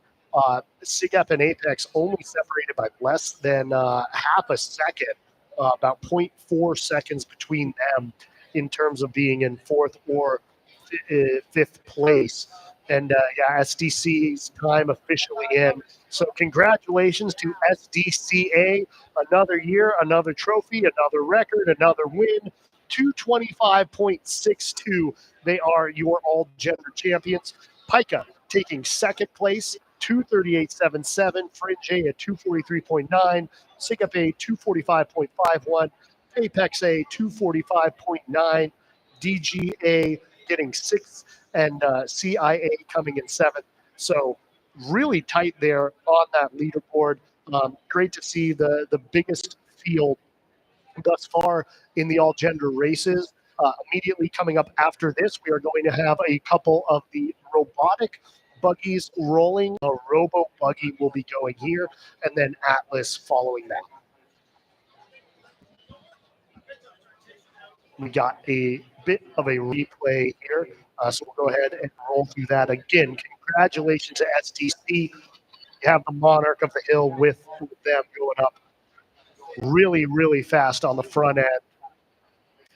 And also to give SIG Up a shout out here, we saw Kraken rolling in this most recent roll, but they have also made some really big steps this year to get Barracuda back on the course, rolling for their men's and women's teams. So it's great to see the team get some old buggies back on the course. It's good to see them put up some strong push teams this year. Really nice there. A tiny bit of a wiggle there, but just so much speed for them in the shoot. And you saw that with that Hill 3 pickup, like just a ton of speed. You know, a good Hill 3, that's when the pusher really only has to touch it a couple times, and even then barely. And that was pretty textbook from SDC there. Great job by them. Congratulations to them. Yet another victory. And so there you have it for the officially competitive races of the day. But a lot more excitement still to come. Robo Buggy here got both their buggies down on the course. Not sure if we have intel on how autonomous these are. Of course, the things that separate Robo Buggy is the fact that there is no driver there, and it is mechanical, ideally autonomous. 2 minutes until we get to the start of this.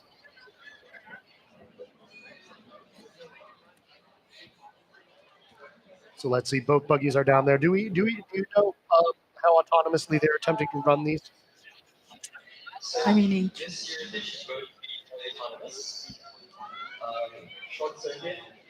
Man's real-time location via radio, so it knows to avoid man while passing. Spoiler alert: they're gonna pass each other this year. That's awesome, with an autonomous pass. So there is no remote control. This is entirely autonomous race. So that's going to be very exciting, very cool to see the Robo division and where they have made it to. So the team's just waiting. We are 1 minute now until the start of this race. Couple autonomous buggies in the robot division.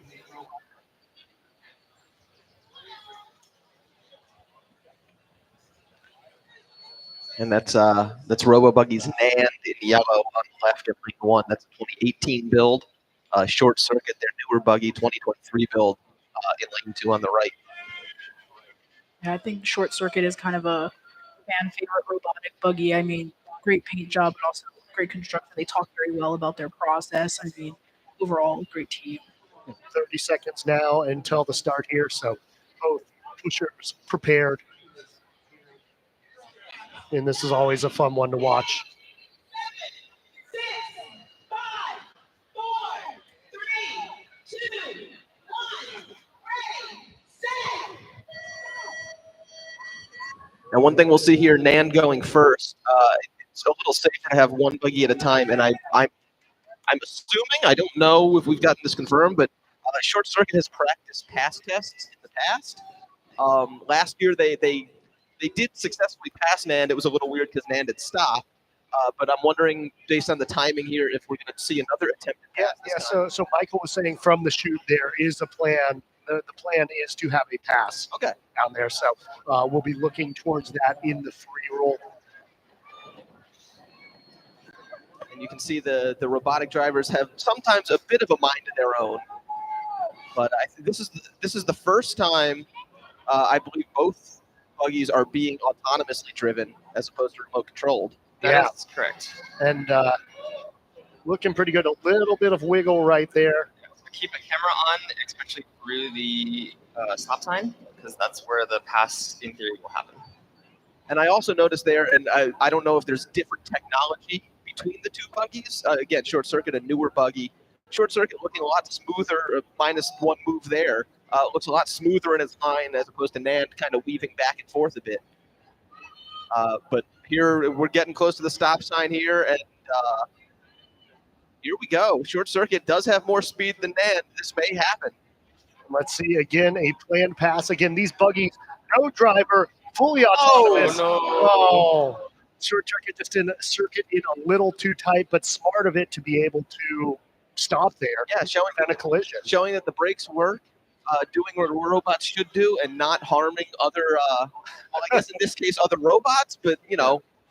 Yeah, what is the hierarchy and the laws of robotics on that? What does Asimov have to say? Yeah, so it looks like NAND actually still has some speed going, so we'll see if it makes it all the way through. I think they also restarted Short Circuit. Actually, new this year, the robotic buggies have safety requirements, and so for if a buggy loses air pressure, it will brake. If it loses power, it will brake. Let's see. If it loses connection with the follow truck, they will also brake. But it looks like this year both of them are still in post follow truck.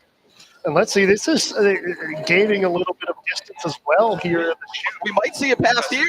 And it looks like we do. And there you go. Short Circuit going ahead of Nand. And a deep hill 3 pickup, but really exciting stuff to see there. The pass correctly executed by these autonomous buggies. Nothing more exciting than a shoot pass, especially a clean one, which that clearly was. So kudos to Robo Buggy there.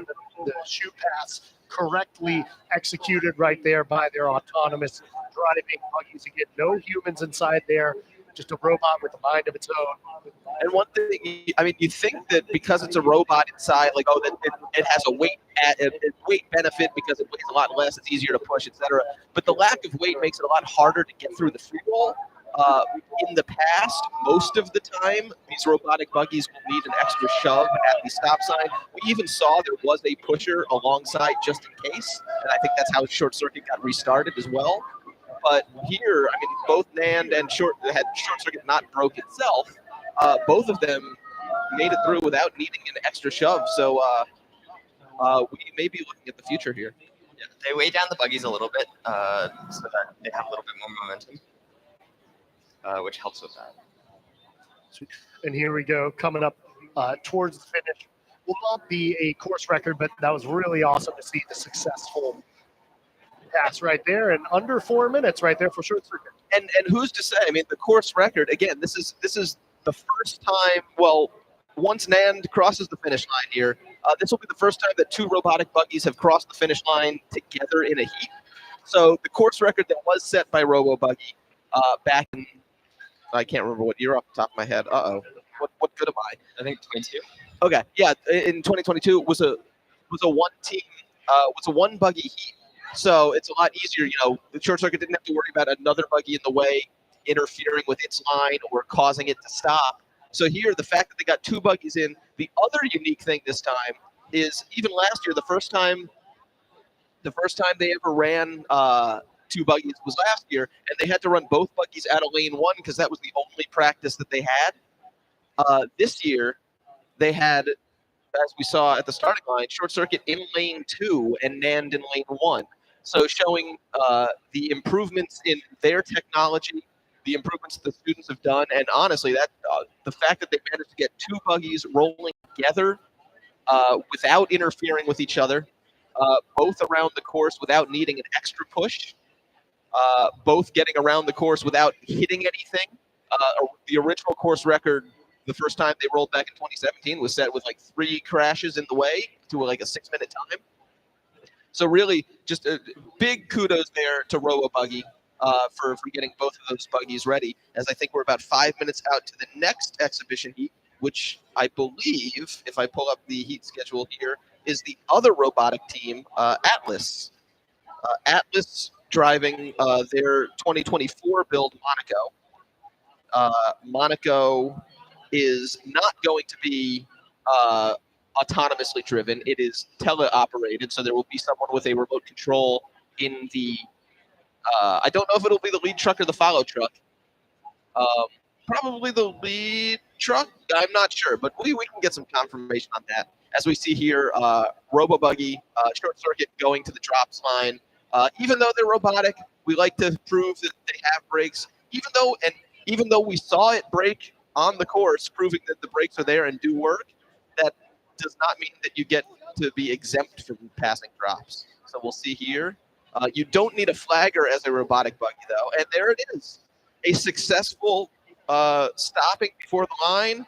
We'll see if they do the brake release or if they just go from there. But very impressive. And there's the brake release. That is a successful drops for Buggy. As we have a new entrant to the booth. Yes. Why don't you introduce yourself as we get ready for Atlas coming up? Hi, I'm Olivia Ehrman. I was on CIA for a while. I guess I technically still am, but I'm currently a master's student. I was also a former chair for CIA, former secretary, former mechanic. Last year I was on sweeps and I was buggy chair or buggy book chair. Yes. And I'm excited to watch the rest of the races today. Yeah, some fun exhibitions coming up. Personally, very excited for Spirit 40, which will be coming there. We do have, of course, Atlas, though, coming next in the robotic division. I guess, Brian, do you want to talk a little bit about what will be, or I mean, if you know too, just what to expect with Atlas, what kind of tech they're rolling with and all that? Yeah, I only know what they've done in the past. I haven't heard anything this year. But again, Monaco was one of, I believe, 3 buggies to be built last year to race. So this is a new 2024 build. They are again not autonomously driven. This will be remote controlled. But Atlas started back in 2017 as an offshoot of CIA who wanted to get into the robotic space after the Robotics Club kind of started that project with the buggy Transistor at the time. And so they've been working. They borrowed a buggy originally from CIA named Quasar and turned it into Robo Quasar. They built a buggy in 2018 called Baby Buggy, and Monaco is their new one from last year. Awesome. And let's go ahead and check a preview hype package for them. We just passed Westinghouse. She is rolling. Whoa. Stop. Okay, hit a curve. The boogie knows where it is at all times. It knows this because it knows where it isn't. By subtracting where it is from where it isn't, or where it isn't from where it is, whichever is greater, it obtains a difference, deviation. The guidance subsystem uses deviations to generate corrective commands to drive the boogie from a position where it is to a position where it isn't, and arriving at a position where it wasn't, now is. Consequently, the position where it is now the position that it was, and it follows that the position that it was is now the position that it isn't. Sweet. So that was actually Robo Buggy's high point there, but we are under 1 minute until this roll, the final of the robotics division, and then we will move into the exhibitions. Yes, where I believe there are 7 currently on the schedule, and we're 30 seconds out from Atlas's race. If there is time permitting, which will be tight, may get a few rolls for teams just to kind of get some more practice going around the course. Do not have full word on that yet, but when we know, we will let you know. And here we go. 3, 2, And here's Atlas again. This is remote control. It is not fully autonomous yet, but awesome to see we just have multiple teams building multiple robotic buggies and different ways to go there. Here, much easier to tell. There is no driver inside, pretty bare bones. Yeah, it's interesting to see the different styles of where Robo Buggy has a shell on their buggies. Atlas has typically gone just exposed, for better or worse. I mean, you saw in the Robo Buggy hype package, like if the buggy hits a curve, it's a much bigger problem for their. Yeah, and shout out the pusher who did a combo hill 1, hill 2 there. That is brutal. Just try jogging up that hill, and then be pushing the buggy as well. Good. I believe that was Ram Potham. I have a roster for Atlas that has 2 names on it. I assume that meant it wasn't complete, but maybe that just means it's the front hills and the back hills. Yeah. So congratulations to Ram Potham for that. Alex Lyons, the one in the truck remotely operating Monaco here. As we see, It's looking good so far. it is. It's getting a little slow. Again, that stop sign. This is the only part of the free roll that's a bit uphill. So when the buggy is weighted down, this is fine. If it can make it past the stop sign, the course starts to go downhill again. But again, there's someone in the truck, and the robotic teams in particular are well aware that the buggies may be coming to a stop here and may need a little assistance, which it looks like we're going to get here. Although, if you're a golfer, that's illegal because the buggy was technically still rolling. Hey, I mean, regardless of speed, the line is looking great. It's looking amazing so far. Yeah, and a thing I think to really emphasize, right? They are robotic, but they are not motorized. Correct. They still have to go by the rules of buggy that it is entirely propelled by the force of the pusher. So there are no motors there. It's simply a robotic steering system. Correct. And here, again, you don't need flaggers for robotic buggies because you don't need to give them a visual reference point. They are computers, and they kind of know where they are already. And one thing, too, I did just get word Spirit was granted a reroll in all gender. I think because of how close things were in the free roll and the shoot, that did contribute to their spin. So we will have a Spirit reroll following this. So potential for them to shake up the leaderboard on all gender. It looks like taking a very early turn here, but going this speed at this type of buggy doesn't have a problem. Although hits that one great pothole sort of thing in the chute that very uncomfortable for a real driver. Wonderful shoot turn. And now we've got a clean hill 3 pickup. And this is I believe this is Parth Iyer. Hopefully I said that correctly. That is pusher number 2 that I have on the list here. So that I would assume means this is going to be all of the back hills where. And such an early hill 3 pickup too. It's great workout. Yeah, I'm very sorry for you. I'm winded just walking up the back hills. I don't know how I would handle pushing something up the back hills. Hey, there's no driver in there, so it's got to be a bit lighter. That's true. This is for those of you who are not, super familiar with buggy. This is known as Iron Manning. This sometimes happens during free rolls during practice over the weekends because sometimes you just don't have enough pushers out, and so you get one to push the entire back hills. And I think too, it just the way the push bar is, it looks like a little bit of an uncomfortable position, just kind of hunching. Yeah, it's an interesting thing. Different teams have different styles with push bars, and you can particularly see it with CIA kind of experimenting with different angles of the push bar, different styles where they have a curved handlebar. Historically, they're kind of known for their dropping push bars, which never work out as well as you think they're going to. But yeah, so like, and then some teams, women's push teams are often shorter on average than men's push teams. So some organizations will design their buggies with a shorter push bar intended for the women's teams, as opposed to a taller push bar, which is a more appropriate height for men's teams. This one kind of looks, I don't know, in between. But yeah, it's a tough one. I feel bad. Get a donut afterwards. Like that's a. Oh, and here he goes. He's going for all at hill 5 at the end of hill 5. Remember, got to have your hands on the push bar as you cross the finish line in order to avoid a DQ here. And coming across at 5:24.49.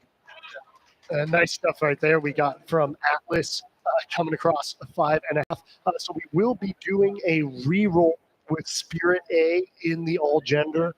So given how close things kind of were, we'll be interested to see where they end up. You doubt they'll have the same time as SDC, but in kind of that big log jam behind there, a chance for them to make some noise, and also just always great to be able to see a team getting around the course. I'll add one more quick note about Atlas. That time is only about 10 seconds off of their own course record, set in their first year of 2017. And I believe, I could be wrong, but I believe that year they had 5 pushers, or maybe even more than 5 pushers. So really impressive to only miss your own team's record by 10 seconds with only 2 pushers. 2 pushers. Yeah, and let's go ahead and take a look at that Atlas hype package they put together for us.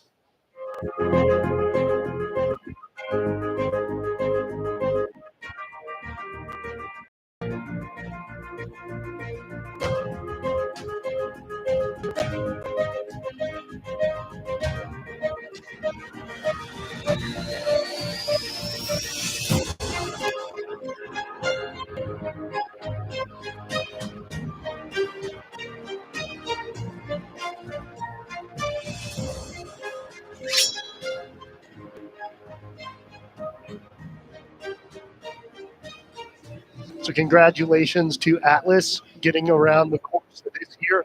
One more roll here in all gender, and then we'll get into some of the exhibitions. I guess you both kind of joined the booth more recently. Any big takeaways for you from that all gender race we just witnessed? I mean, things were looking good overall. Yeah, some of them. So yeah, so Spirit getting the reroll here, not super surprising.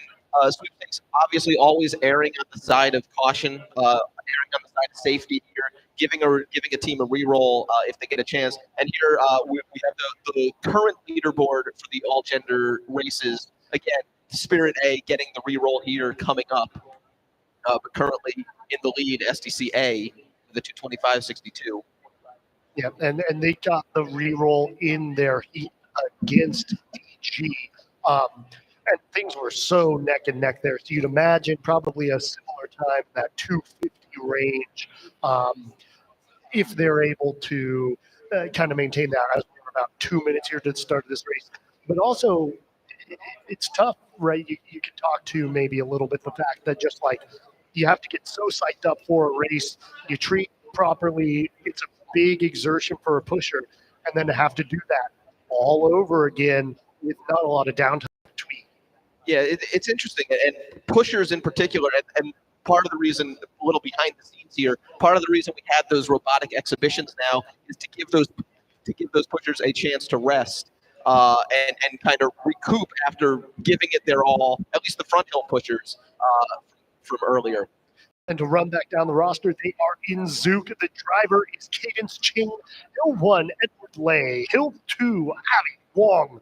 Hill 3, Natalie Sarah Bosing. Hill 4, Nans Zong. And Hill 5, Arshol Puranik.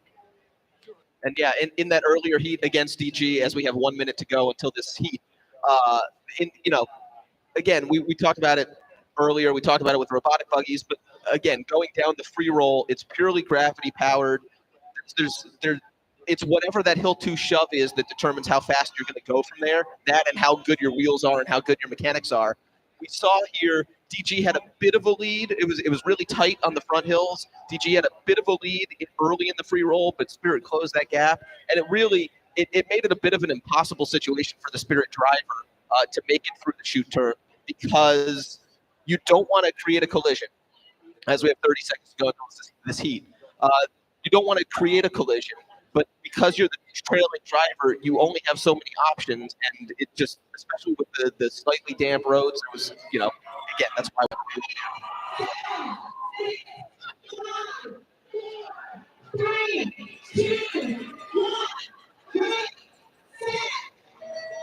And so here we are, the final heat of all gender. Spirit looking to get an official time on the board. And it's interesting. I'm noticing this on the camera. The back left wheel looks weird. I don't know what that is, but we'll see. It could just be the light. It looks like there's just one shiny spot on it. Yeah, and that's something, again, that could be related to the earlier spin where the wheels, as they rub against the ground in something like that, like they could develop what's called a flat spot. It's not really. It's only a problem for speed. It doesn't, and maybe makes it a lumpier ride. I remember one year there was a team in practices that were rolling on basically octagons where it was like flat spot everywhere. It's a very bumpy ride. It stopped like before the shoot. It was a rough go of it.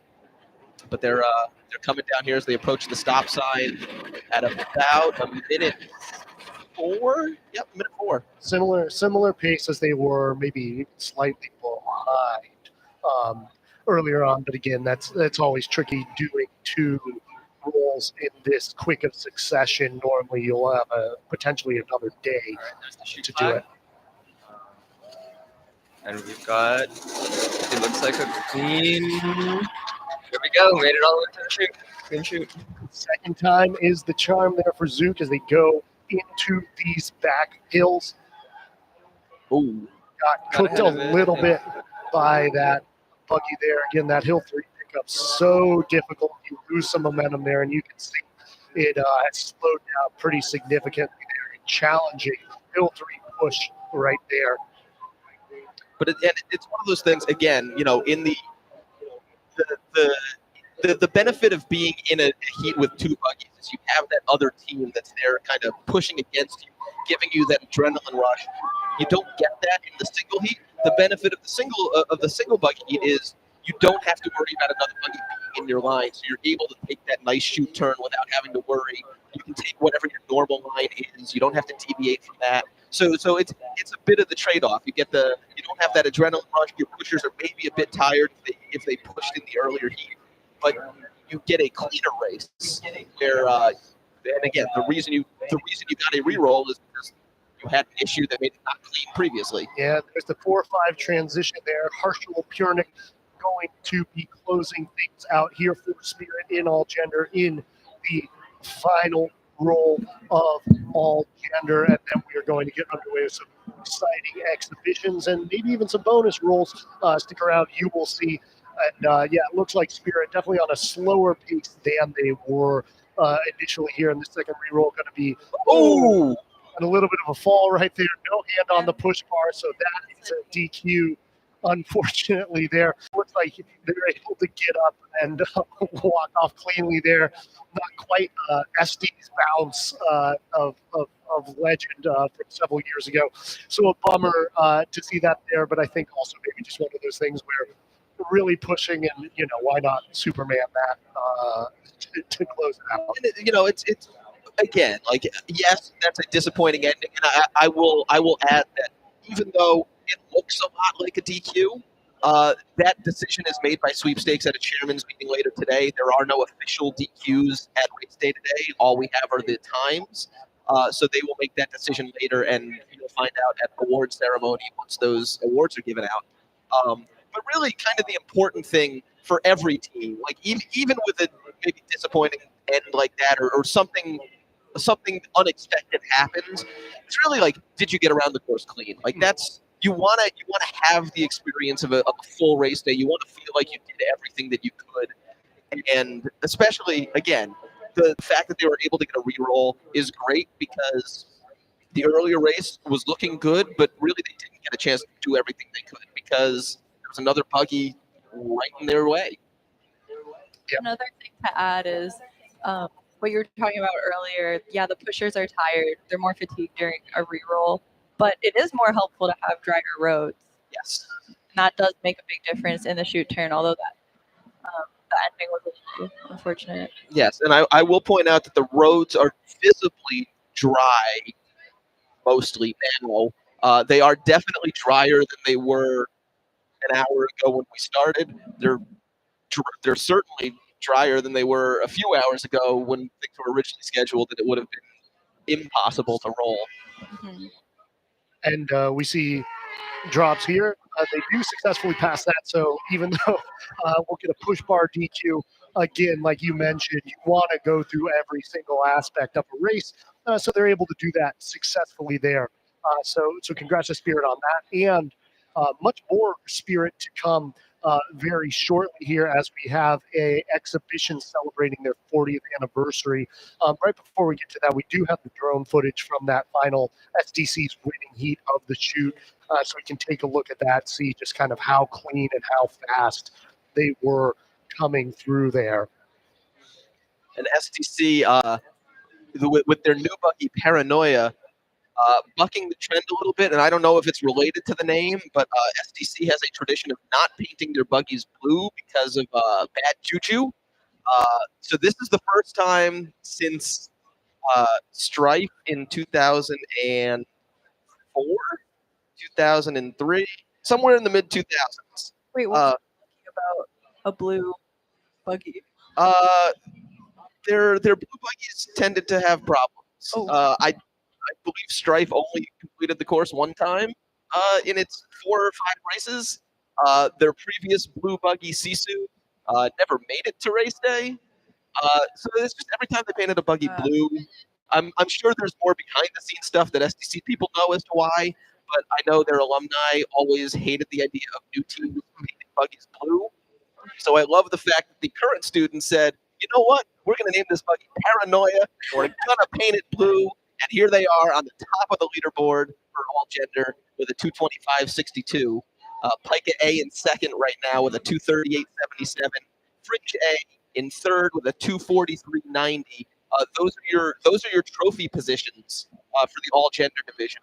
Women's and men's each get top 6. All gender, because there's only 8 teams racing, only have 3 trophy positions. But the 4th place spot is SIGEP A with a 245.51. Apex A right behind them with a 245.90. DG A in 6th with a 252.81. That Spirit A reroll pending potential push bar DQ. 7th with a 304.86. And CIA A rounding out the field with a 310.89.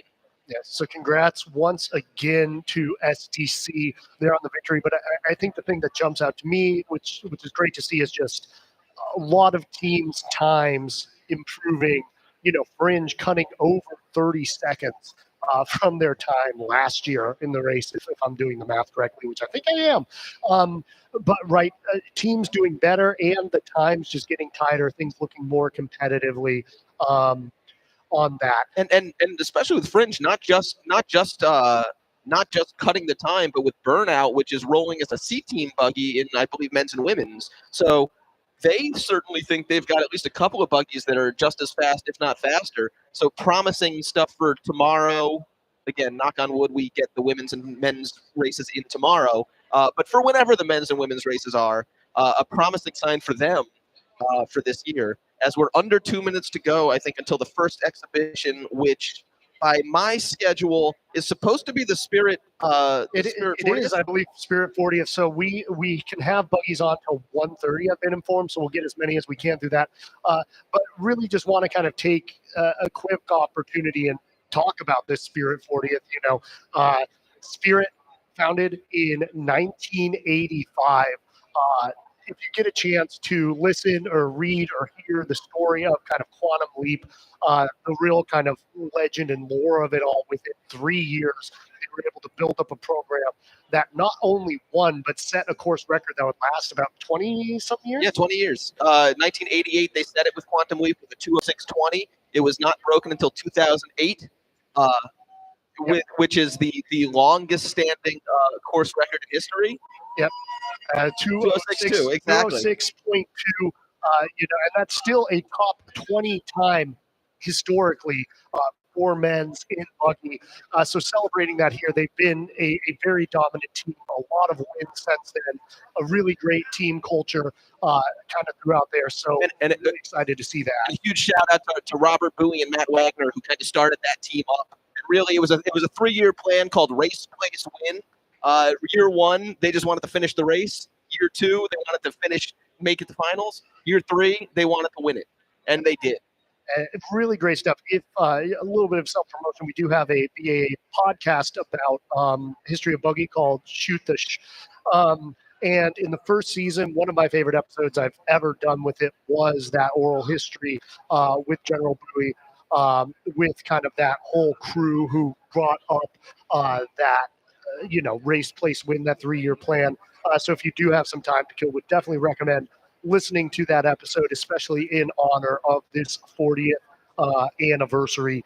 And we'll be doing a roll to honor that here. And we do have a slight bit of a delay here, which not unexpected because, and I don't know, this is my own speculation. No one has said this to me. I'm assuming because Spirit had the all-gender reroll, it's a little tough for their mechanics to get that buggy ready for an actual race and then come around and get an exhibition buggy ready. So my guess is that maybe at least part of why there's a delay right now. 30 seconds? All right, we're about 30 seconds out from this heat. I do technically have a roster for the Spirit 40th. So is this the one with like Glenn and Joe and all them, or is this no? Okay, the roster that I have for the Spirit 40th, and I could be wrong about this, but the roster that I have says, quote, as many people as we can fit on the course. But the driver is listed as Cadence Ching, who again I believe drove Zook just now. So this is again I would imagine part of why it took a little bit longer to get the buggy out and ready. So we don't have specific names of people pushing. I don't believe, unless it is it's a Spirit alumni heat. We'll see. But I believe this is as many pushers as they can get. 3, 2, 1, And here we are in honor of the 40th anniversary of Spirit Racing Systems. A roll around the course, a team with a ton of history, a ton of wins, and great to see so many of their alums back to honor and celebrate that. Yeah, of course, Spirit dominant throughout the 80s and 90s, had a bit of a gap before really picking it back up post-COVID, winning the women's races in both 2022 and again with one of the biggest upsets, I would argue, in buggy history in 2023, shaving nearly 7 seconds off of their prelims time to pull off a huge upset in going back-to-back there, in addition to a second-place finish that year. As we see here, coming up towards the stop sign. Again, this is Zook in 2011. The paint jobs this year also relate to the Spirit 40th anniversary. If you were at Buggy Showcase yesterday, they had signs explaining what each of the paint jobs of their buggies are and how they relate to Spirit history. It's really quite fascinating, and I wish I wrote down what it was.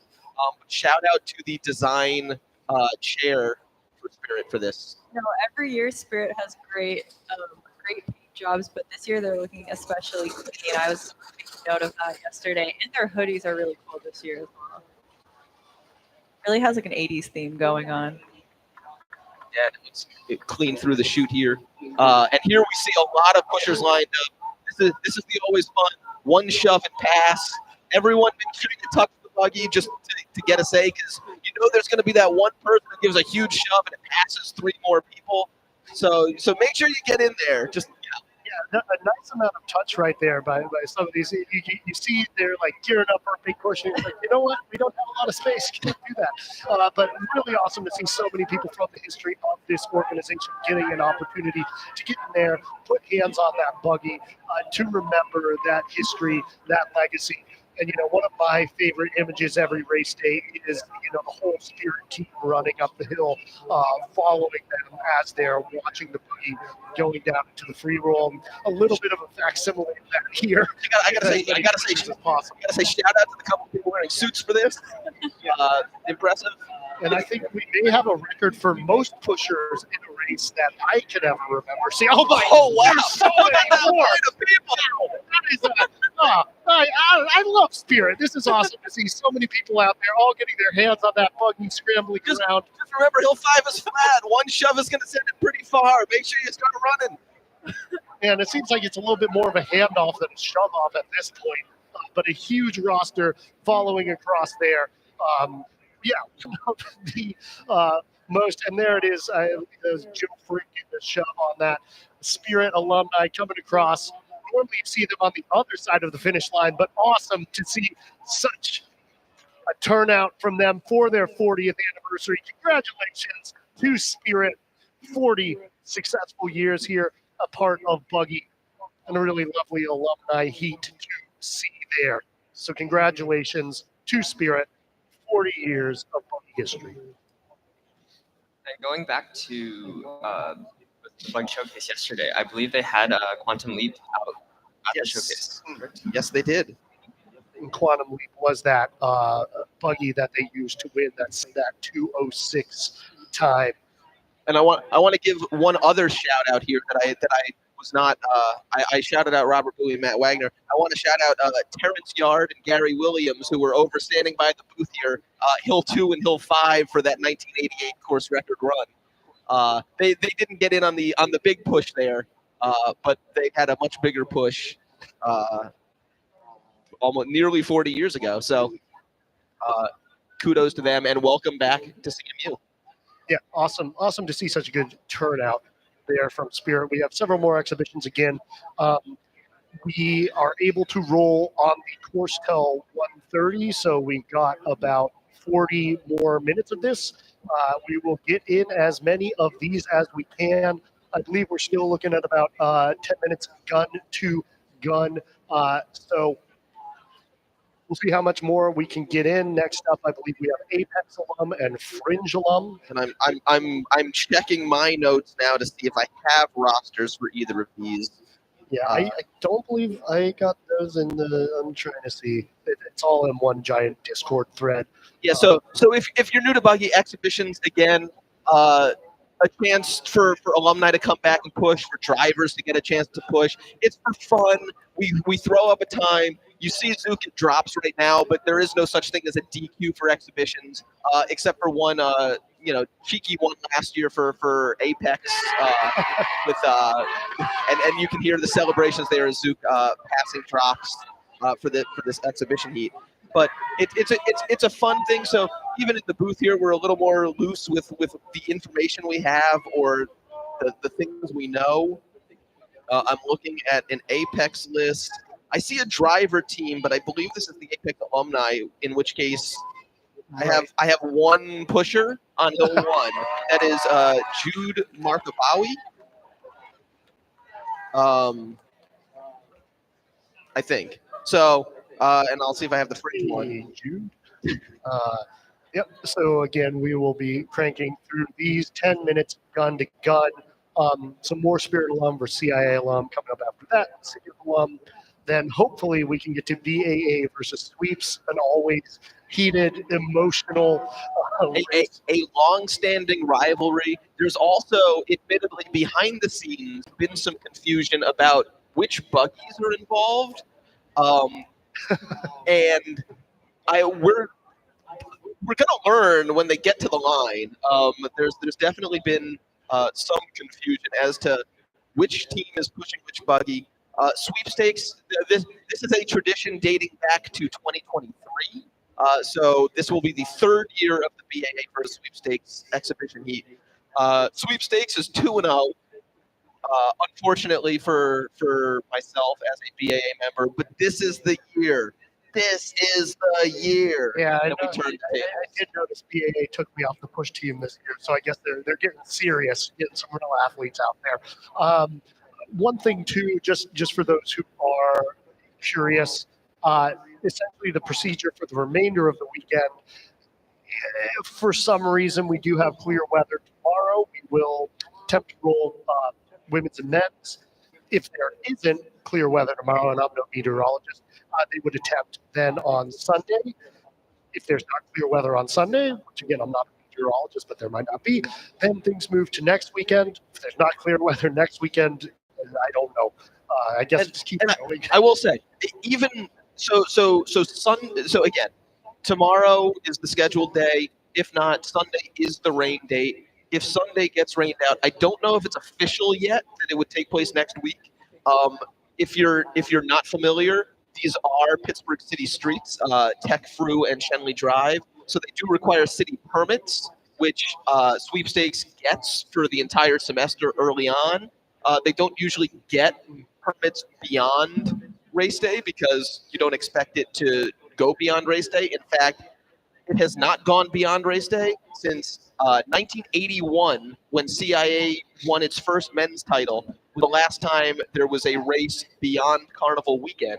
The last Sunday race, not counting 2021's COVID mini race day extravaganza, the last actual Sunday race was back in 1999. So this broadcast you're watching on CMU TV didn't even exist the last time we had a Sunday race day. So we're all kind of learning. No one currently involved was probably even alive the last time that a Sunday race day happened. So, but again, the whatever the current information is as we know it, as it becomes public, will be available on cmubuggy.org. Whatever the schedule is, whatever the plan is for days, all that stuff will be there. As I believe we're under 2 minutes to go until the Fringe alumni versus the Apex alumni. And we have... Yeah, I'm not sure if Dia's just standing there or maybe Dia will be pushing. Yes, Dia is pushing, so we know Dia is Hill 2 for Fringe. Dia is also Hill 2 for the BAA, so don't tire yourself out on this one. It's good. It's practice, at least, or something. Oh, and there we go. I do see fake Apex alumnus Adam McHugh down on Hill 1. Yeah. And then we got Vivek. Is that Vivek? I think Vivek Nair on Hill 1. Shout out. And that is Blackbird. Fringe's Blackbird in lane 2 right now. I believe that is being driven by Irini Bargava. Double checking that. Yes. In Blackbird, Apex. Apex, little slow getting their Buggy out. So again, there no disqualifications in this. And in fact, this is probably ideal because then you don't really have to worry about a pass or danger in the chute. Each Buggy will kind of get their own line. The important thing for Apex was getting out in front of the follow truck, because as long as you beat the follow truck, you can race. You're okay. Slightly more of a challenge for the camera people, but so it goes. Good transition right there from Vivek to Dia. And somehow Adam making up some solid ground right there on Hill 1. Dia into Hill 2. And Apex has made the transition. This could be a little bit interesting here in the free roll. That could be. Depending on when that gets off for Apex. And there is a biker near. Bad. Get off the course. Not sure where we have Apex coming up behind there. And pretty good separation between the two. Yeah, as Blackbird coming down here. I don't know if I said Apex was rolling Solaris, which is driven by senior Maggie Blair. We might have a package later for that Maggie put together with Carnegie Mellon about what it's like to be a driver, which is a really cool video. It's on YouTube, but we will try to show you that to you as well as Blackbird enters the chute here. and looks to be through cleanly. We'll see if we can get eyes on Solaris. In fact, the Hill 3 alum, or the Hill 3.1 alumnus pusher, not expecting it to go that fast, and then James Wong pushing up the latter half of Hill 3. And yeah, we'll see how many. Sometimes, especially on these back hills, as we saw with the Spirit 40th, you get some bonus pushers. That might be Ethan Gladding in the back. I can't really tell. I think that was Ethan. Yeah, he's waving, so it must be him. The way he threw his arms up there, I believe that was Ethan. The last pioneer, if you will, as pioneers folded at the same time that Apex formed, and they kind of molded one into the other.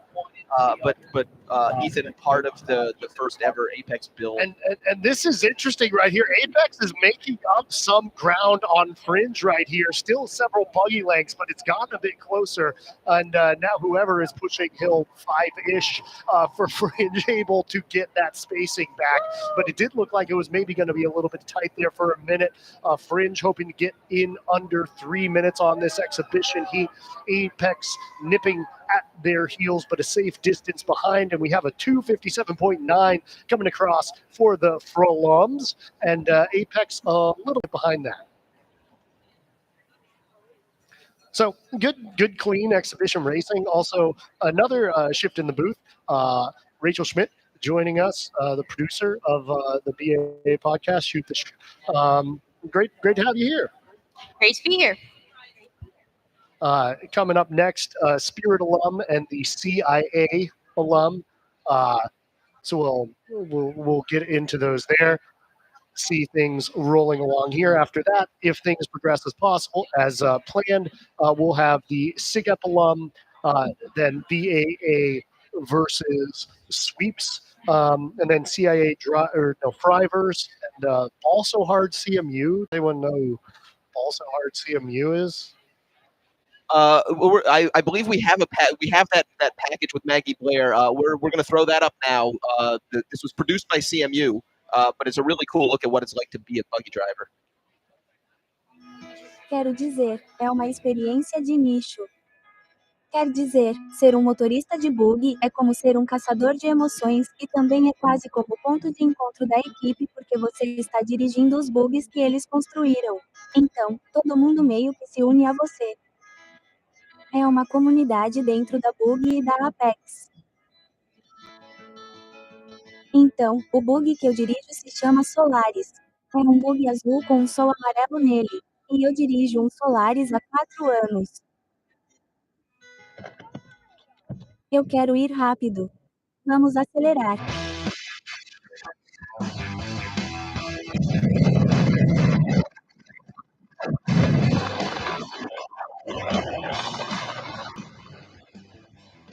Eu diria que meio que fico preso quando desço a pista livre. Porque quando os empurradores estão empurrando, é pouco mais como, ok, vou manter meu bug reto. Mas quando eu sou eu mesmo, eu penso, tudo bem, vou dirigir o melhor que puder. E eu penso, estou tão focado agora, é muito divertido. Tipo, eu nunca me canso de seguir em frente. Quando cheguei na CMU, eu sabia que queria dirigir. Eu pensei, vou encontrar uma equipe que me deixe dirigir. Segurança é definitivamente a coisa mais importante na minha mente durante as funções. Sempre foi, mas ainda mais desde que me tornei o piloto-chefe, porque agora estou me sentindo protetor com meus pilotos, porque todos os nossos novos pilotos deste ano são calouros. Eu penso, tudo bem, tenho que garantir que todos vocês estejam seguros. Vocês são como meus patinhos. Ser piloto também é uma subcategoria muito pequena de bug em geral. Provavelmente apenas algumas centenas de pessoas no mundo já foram motoristas de bug. Essa é uma das coisas que mais me deixa feliz por ter feito na CMU, porque tem sido uma experiência incrível.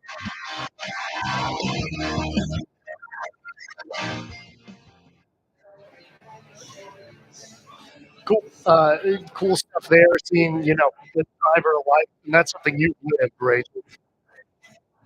Yeah. Didn't know that. That's all In fact, you drove today. What was it like driving Streak?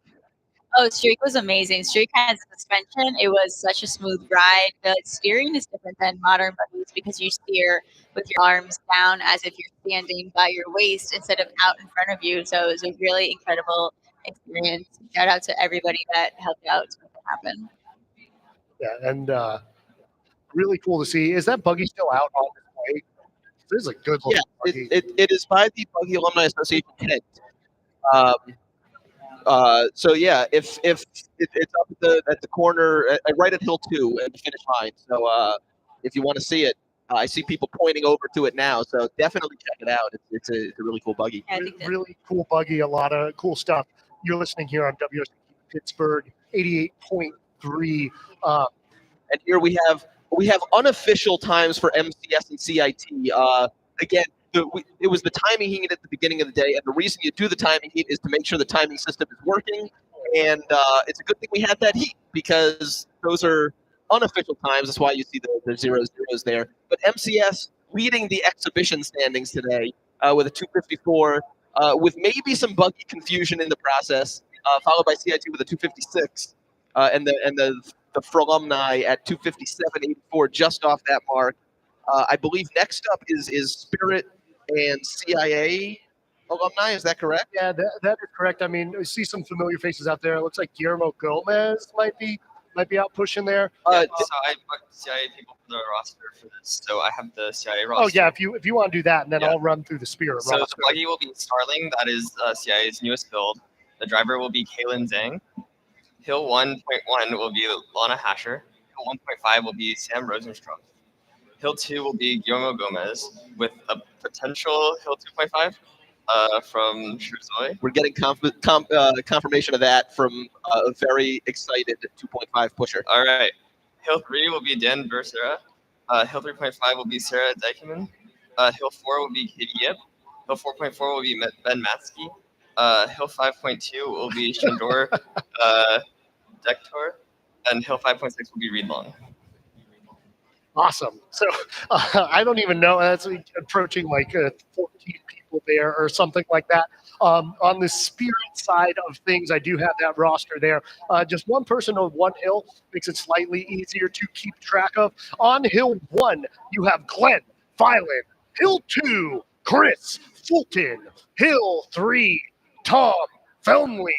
Hill 4, Evan the Boss Moss. And on Hill 5, Joe, bring home the dough, Frick. Sorry, I had to do that to embarrass all them. But this should be a fun one here. And I believe 1 minute till we're going. And I believe they are also. It is Cadence Ching. I believe Imzook again, as that is the main buggy that we are seeing from Spirit today. The others, especially the new paint jobs of Kingpin and Seraph, if you haven't seen them yet, they will be out for men's and women's hopefully tomorrow. And that push team for Spirit is kind of a monster push team. Great, You're talking like potential course record sort of thing, as we see CIA's new buggy, their new 2025 build Starling coming out here on lane 2 and Zook on lane 1. And we are under 30 seconds here to see that. So some very talented, very experienced, still young and athletic, for the most part, pushers, as we're about to go with this heat.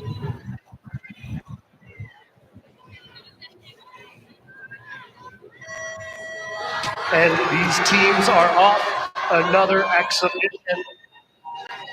And this is close so far. Lana Asher giving a great Hill 1 shove coming up here, and CIA pulling out ahead. Yeah, is she pulling up Queen of the Hill? Yes. Yes. Yeah. So I guess CIA had a bit of a stack push team too. Yeah. A couple great rosters transitioned there over to Chris Fulton, trying to make up some of that space between Hill 2 and 2.5. And wow, this is going to be close. Going to be a deep Hill 2 shove. And these buggies are neck and neck. Who says exhibitions can't be fun? Buggies gliding side by side in the free roll. This is going to be some expert driving here. You know, it's a lot of alums pushing. And wow, look at that. CIA pulling up ahead just a little bit forward, but now Spirit looking like they may be doing a pass on the other side. This is absolutely balls to the walls bananas right here. CIA now pulling back ahead, but less than a second separating these teams at about a 1 minute stop sign time. That is fast. That is fast, period, as they go into the flags. And hopefully they have a little bit of separation here so each team can take their line cleanly into the chute. It looks like CIA and Spirit both in their normal positions. So this looks like it will hopefully be clean. Very tight.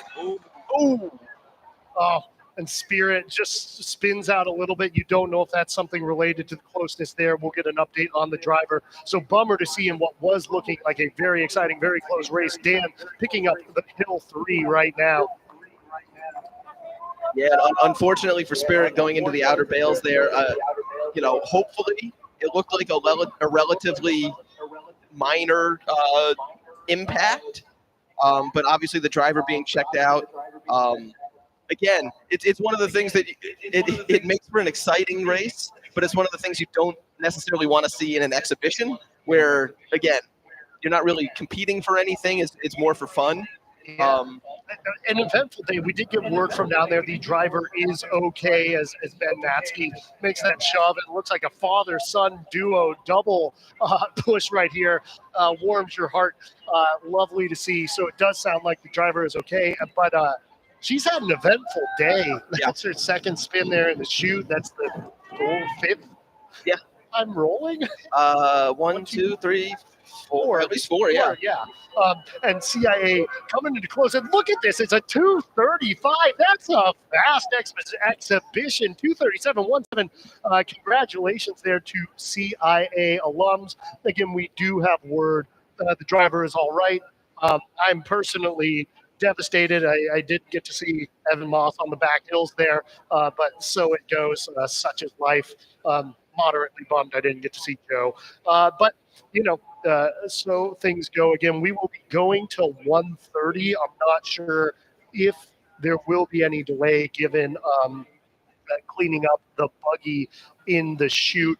But what would be on deck if we are kind of proceeding on time, SIGEP alum, and then maybe could squeeze in BAA versus sweeps, but no guarantees. I do hope we get to see that one. I do too. It's a classic. Yeah, sweeps is too modest putting that one this far down in the schedule. That's really what people came here to see today. We had 2 BA pushes just warm up doing other heats, so I'm hoping we might be able to take it away this time.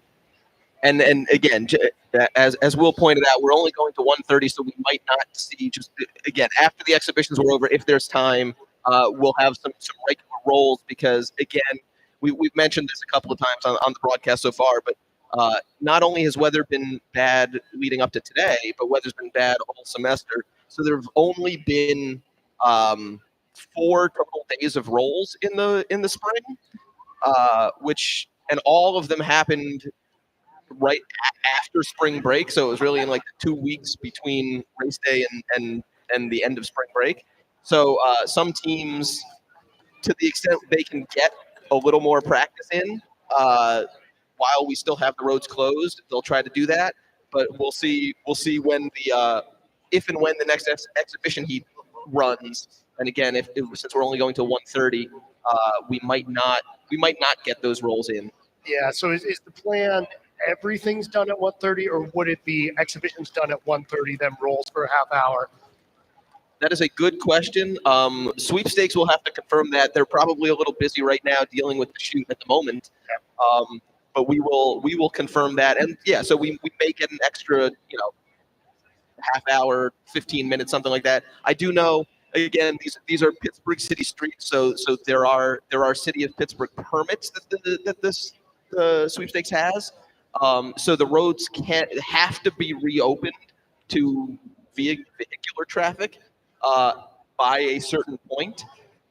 Typically on race day, that's about 2 o'clock. So that's why they say, if 1:30 being the last roll, so that they can clear out the things that are currently on the road, make sure that all of you, the spectators, are off the roads, and so that when cars start driving through at their normal speeds, as opposed to just a single follow truck and lead truck that are aware that there could be people on the course and are trying to clear them off.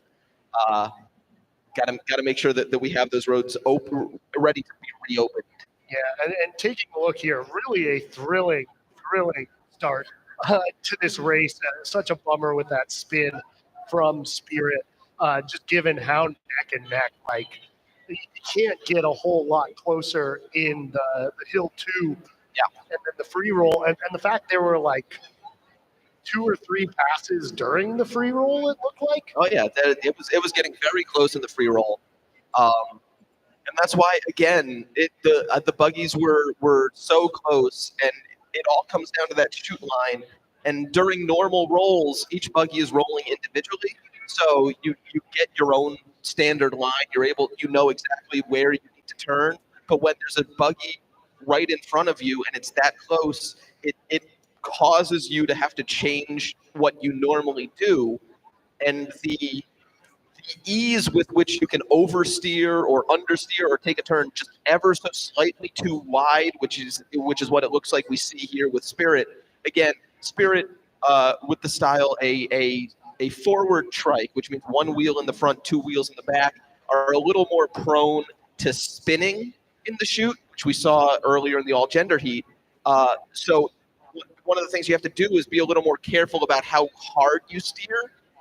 But in a situation like this, sometimes because you don't want to do a spin, you might understeer slightly and cause the brushing of the outer hay bales like that. And from a driver perspective, when a buggy comes up behind you like that, there's no rear view mirrors. And so you don't see a buggy approaching until it is pretty much already, its nose is past the buggy that you're driving. And so that can be very tricky for drivers as well, is to try and have that spatial awareness when you don't have the visibility at all and you're just prepared in case another buggy does suddenly enter your field of vision, that you have to be able to react to that. Yeah. No. So overall, really good driving there. A bummer to see the spin, but such is life. I did get word officially. We will do the next two exhibitions, and then that will be it. So no rolls. So SIG alumni coming up here, and then the BAA sweeps. I can think of no better way. I was going to say that. This race day. Again, for those of you who are curious, no official call made tomorrow. If there is agreeable weather, we will do men's and women's rolls. If there's not, if there's agreeable weather, Sunday, and then if there's not, just stay tuned. And I also want to point out to that, there are women's and men's to go, but the way the sweepstakes rules work is you need to get the entire division in during the same day. That's why for today, the women's and men's were canceled because of how late we started. There was the sweepstakes knew there was a pretty good chance that we wouldn't be able to get a complete women's or a complete men's race in. The women's being 12 heats, the men's being 15 heats, as opposed to the all gender being 4. And I mean, even so far today, you've seen we've gotten through like 3 exhibitions and 5 all gender, so we've only made it through 8. There's a pretty good chance, they were correct. We wouldn't have gotten through all of women's, all of men's. So at least today we got through the all gender. That is locked in. That is done. There won't be all gender tomorrow. This was the finals for all gender. Tomorrow we may be in a similar situation based on the last weather I checked, which admittedly was before we went on the air here. But if it rains overnight again, we might be in another situation where we're not starting till 10 o'clock, and maybe we only get the women's in tomorrow, and then the men's becomes Sunday. So again, whatever the current information is, whatever sweepstakes announces will be on cmubuggy.org as soon as it becomes public. So make sure, if the latest information is there, whenever we know it will be there. So you'll know what time to show up tomorrow, if races are canceled for tomorrow, if they're on Sunday, or if both Saturday and Sunday unfortunately get rained out, what the emergency backup plan, plan D, plan E. I think that the sweepstakes has gone through an amazing amount of planning this year for what happens in each instance. Somehow the craziness of today was not one of their first 6 plans, but they managed to pull this together in a way that has, from my view, worked very well so far today. I mean, save for the couple spins, it's been good, clean racing, and we got a result in the division. Yep, that's cool. Exactly. So for students, at the very least, there are trophies to be handed out at award ceremony. Talking about those old ones like 1989 when the finals were on Sunday, or 1981 when the finals were the following Sunday. There, like, you just kind of have to do your own award ceremony. There was one old year where they did the finals were on Tuesday morning, and they did a random award, handing out the award, I think, in the middle of Flagstaff Hill later that day. So, it's nice to be able to go to award ceremony and actually get some racing trophies. Hopefully we'll get all of them because, again, knock on wood, we'll have enough time tomorrow to get the races in as we're 2 minutes out to the next exhibition heat. Yep, SIG Ep alum will be coming, and then the grudge match, whatever you want to call it, VAA versus sweeps to close things out. So, like Brian said, cmubuggy.org. Just look for stuff there because there are so many contingencies and possibilities. We will do our best to bring you the race in as complete and whole a way as we can. But, it's always something new every year. So that's what's new this year. So we're having fun with it. And those weather-dependent calls will likely not be made until much later tonight. So, for everyone aware, we do not yet have any sort of schedule for the rest of the weekend. Sweepstakes will work with the teams and work with the meteorologists in order to figure out what's going to be best for everyone. And they've done a really great job so far with some terrible and unpredictable weather, and we've really made the best out of today in a fantastic way. It seems like everyone is excited to be here. And I will throw out there that if you're one of the exhibition heats that is getting cut off today, for example, I don't know what Ball So Hard CMU is, but whatever that is, I was first really of all, excited to find out. It sounds really cool, but there's a decent chance, just keep your eyes on your emails or whatever, because there's a decent chance you may be rolling tomorrow or the next day. We're less than 30 seconds out to the SIGEP alumni exhibition. We do not have a roster for this one. Trying to see which buggy it is. I see a wheel. Oh, that is Hydra. 9, 8, 7, 6, 5, 4, 3, 2, 1. Ready, set. So here goes SIG Ep, the penultimate heat of today. Powerful looking Hill Blood starting things off strongly for them. SIG Ep, I know a team. We haven't really done much analysis on either of the races, but going to be a team to watch on the men's side this year. Really nice transition there. 1 to 2, looking fast. A bunch of brothers jogging up that hill, following after the buggy. Didn't quite get a Hill 2 shove. Yeah, kind of got smoked right there on Hill 2. So we'll see how much momentum there is coming through and out of the free roll and shoot. And again, this is 2016 build Hydra, I believe, driven by Trish Nan, who is the driver qualified in Hydra. So I'm assuming that is the driver in this particular case. We haven't seen Hydra yet today. Exciting that SIGEP actually rolling 3 men's teams this year in addition to their all gender. It was about a 1-minute stop sign time. So given there wasn't really much of a Hill 2 shove, that's a good time out of this exhibition team. Yeah, there's still plenty of speed going into the shoot.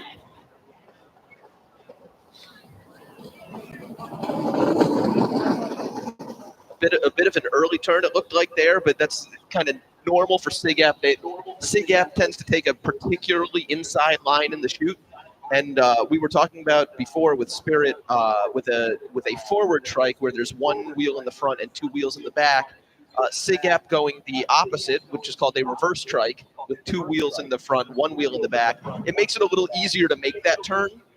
You don't have the same likelihood of spinning, so it allows you to take a tighter line on the inside or a wider line if you wanted to take that or needed to take that for some reason without as much risk of spinning out as the standard or forward trike allows or causes. And came out real hot there on Hill 4, losing a little bit of steam right here. They've crossed over 2 minutes, 15 seconds. 1 more heat to go after this. Victor Wembanyama of the San Antonio Spurs. I didn't know he was a SIGEP brother, but Hill 5 coming out. A lot of speed, a lot of power here. Trying to complete a sub 3 minute race. And then we got BAA versus Sweepstakes coming up. But a nice roll here out of SIGAP. Good to see them getting around that course. Looks like they will be completing under 3 minutes here as they cross 2:47.97. So congrats there to SIGAP alumni. One of those teams that seems like they're always on the verge every year, and interested to see how their performance will be with those three teams they're rolling whenever we do get to see those rolls. But yeah, BAA versus Sweeps coming up here, and maybe in a self-promotional sort of way. I guess you talk maybe a little bit just about all the work Sweeps does, and then also all the work BAA does. Yeah, I feel like for Sweeps, I don't really know because I've never been on Sweeps, but honestly, the amount of work they do is kind of crazy, both for planning race day, getting things ready, rolls throughout the year. It's basically a full-time job on top of being a student. And honestly, you take a lot of guff from chairmen and teams a lot of the time, but it's really impressive work. I know Elena and the sweepstakes committee this year have really put a lot of effort in and really pulled off, all things considered with the weather, an incredible race day so far this year. Again, I want to give a huge shout out, maybe the hugest shout out for just the heaters, the dryers that were brought in this year, which we've never seen before and are so cool. Yeah, whoever had that idea was genius. And sweepstakes is really the brains and the labor behind this entire race day operation. They work with the teams throughout the year. They make sure that the buggies are up to all of the safety standards and that the teams are being as safe as they need to be. They run the rolls and keep track of what drivers have qualified to drive for race day. And then during race day, we have sweepstakes members in the trucks, making sure that everything is going smoothly, making calls on rain delays, basically managing this entire thing across many different groups like Radio Club and WRCT and the course marshals, the police, EMS. Sweepstakes is really in the center of all of that, making it work. Yeah, and it's not even just student organizations. It's dealing with the city of Pittsburgh. It's dealing with the CMU administration. It's dealing with Phipps Conservatory. It's dealing with if someone is parked on the roads and they're not supposed to be there, sweepstakes deals with that. Yeah, calling tow trucks at 3 a.m. It's probably a miserable thing to do if you're a sweepstakes person, but someone has to do it, and that falls on you. So a huge shout out to them for all the work they put in, not just on race day, where they're busy running around nonstop, but really all year.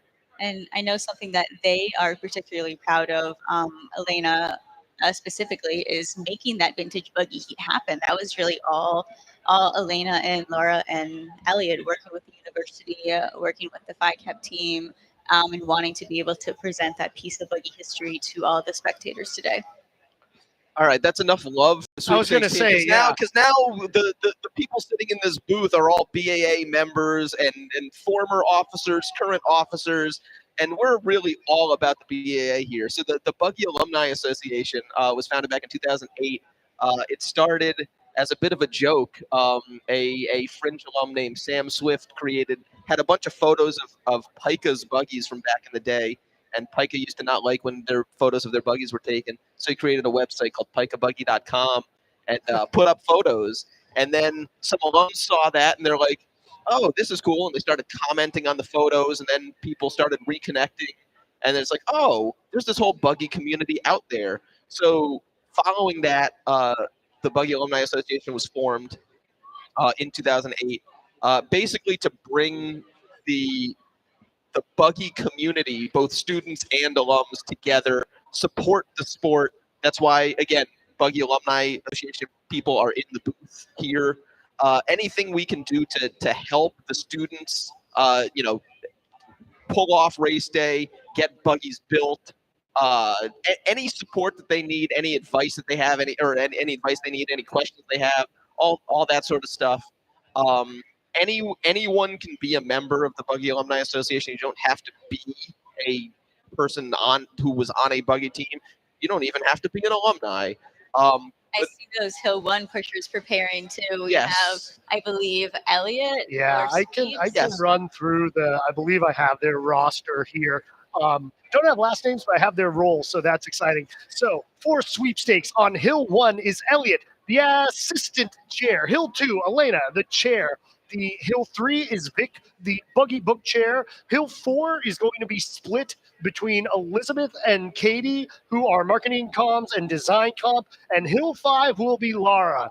And for the Buggy Alumni Association, on Hill 1, you have President Jeremy. Hill 2, Dia, the quartermaster who helps with teams. Hill 3, James, the events chair. Hill 4, Wade, the treasurer. And Hill 5, Dan, the roles reporter. And here in the booth, you have Rachel, the vice president, as well as myself, Brian, the archivist, and Will, former broadcast chair, and now just honorary. Accidentally, I don't think I actually did anything. Shout out to everybody who actually did stuff. This is a fun, friendly exhibition we've been doing for a couple of years now. Did you say that Sweeps has won? Yes, both? Sweeps has won both. The first year was rigged. It was rigged. I see Elena on Hill 2 saying it wasn't rigged. She's wrong. If it was rigged, Connor Hayes, former BAA president who pushed that year, Okay, well, pressure is obviously on saying it was rigged. Pressure is on, especially for Jeremy and Dia to start it off here. Last year, slightly more fair of a race where SDC's Vice was being pushed by Sweepstakes, which is maybe a bit of a better buggy than Apex's Solaris, which was pushed by the BAA. But this year, I believe the buggies are SDC's Lust, which is going to make its race day debut here in this heat, and CIA's Goldfinch, which is last year's Women's A winner. And it looks like, okay, so all that confusion's put aside. Julia Liu pushing for or driving Goldfinch for the BAA. So that must mean that SDC's Lust is being pushed by Sweepstakes. I imagine President Jeremy Tuttle of the BAA not happy about that as a former SDC mechanic. No, we are I think under 30 Goldfinch seconds here. Goldfinch will. 4, 3, 2, 1, ready, And here we are, the only race that matters all year, Sweepstakes versus BAA. Elliot, former pusher for SDC, and he's getting out to a bit of a lead over old man Jeremy Tuttle. Yes, that's Elliot Escalante, the assistant chair. They're way ahead as he prepares to pass it off to Sweepstakes chair Elena Harley. And let's see, Elena, not necessarily built like your typical Hill 2. We'll see if Elena can get a good shove there. Great form. Nice job by Elena. Sweeps right now looking utterly dominant. Dia just now getting that Hill 2 shove. However, fun fact that the BAA stacked the back hills. We'll see, but is this lead too insurmountable there? You can see several seconds separating BAA and Sweepstakes as they are coming around here. And shout out to SDC again. This is the first we're seeing Lust on the course. This was last year's design competition winner with a sub 1 minute time. I mean, that's a strong time for an exhibition. Yeah, I was thinking Lust is a bit of a wild card, so I was thinking we might be able to pull ahead, but I might have been wrong. Yeah, about a 7-second difference at the stop sign. But yeah, BAA stacked the back hills. Lovely shoot turn. And you can hear that SDC rattle on Lust as it comes through the chute there. All right. And let's look, how is the pickup? Ooh, got burned a little bit, able to catch up. There's still a lot of nice momentum and sweeps. Here it is, the back hills, can they make up? They are getting a little bit closer here. Looks like some momentum was lost there on Hill 3, so that transition to 4. There are 2 Hill 4 pushers for Sweepstakes. We'll see if that plays in or against their favor. No eyes right now on BAA and how close they are. Transition made. Looks like Wade has picked up the buggy here. 4 to 4.5 transitioning. It's getting things close. Are getting close. Wade is closing in, and we're going to have what might be a photo finish here as we get to that 4-5 transition. So hold on to your seats. Elizabeth Sapanta can feel the breath of Wade And let's see, Wade handing it off to Dan. So here we go. Does Dan have enough in him to get there? Safe here. Laura Whitwick. And let's see, we got the 2 hill 5s. This is all about willpower. Who's going to be the one to push it across? Dan does not look like he is closing the gap. And it looks like, oh my, hold on, we got Dan coming in there. Things are going to be very close right here. Is there enough room for BAA to come back and get their first victory?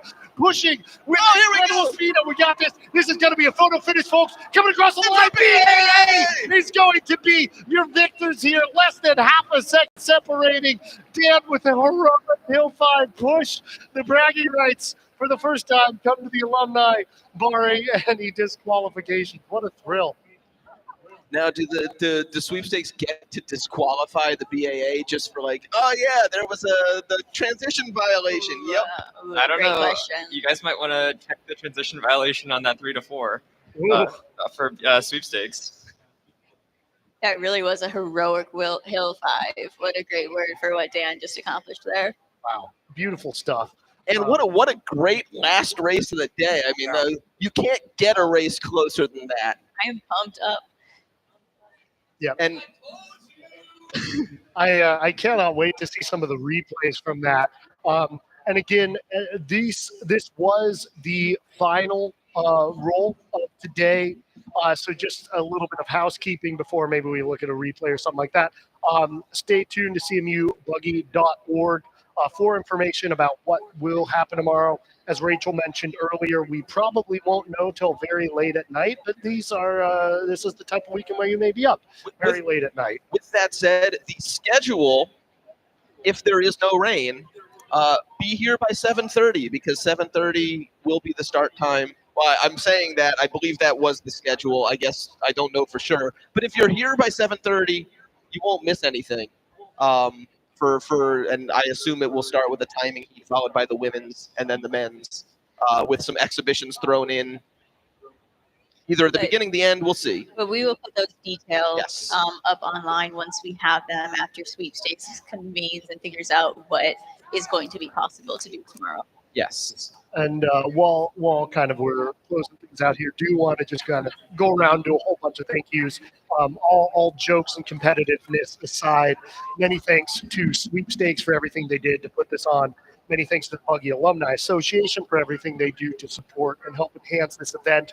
Got to give a shout out to CMU TV doing all of the filming and helping make the live stream possible.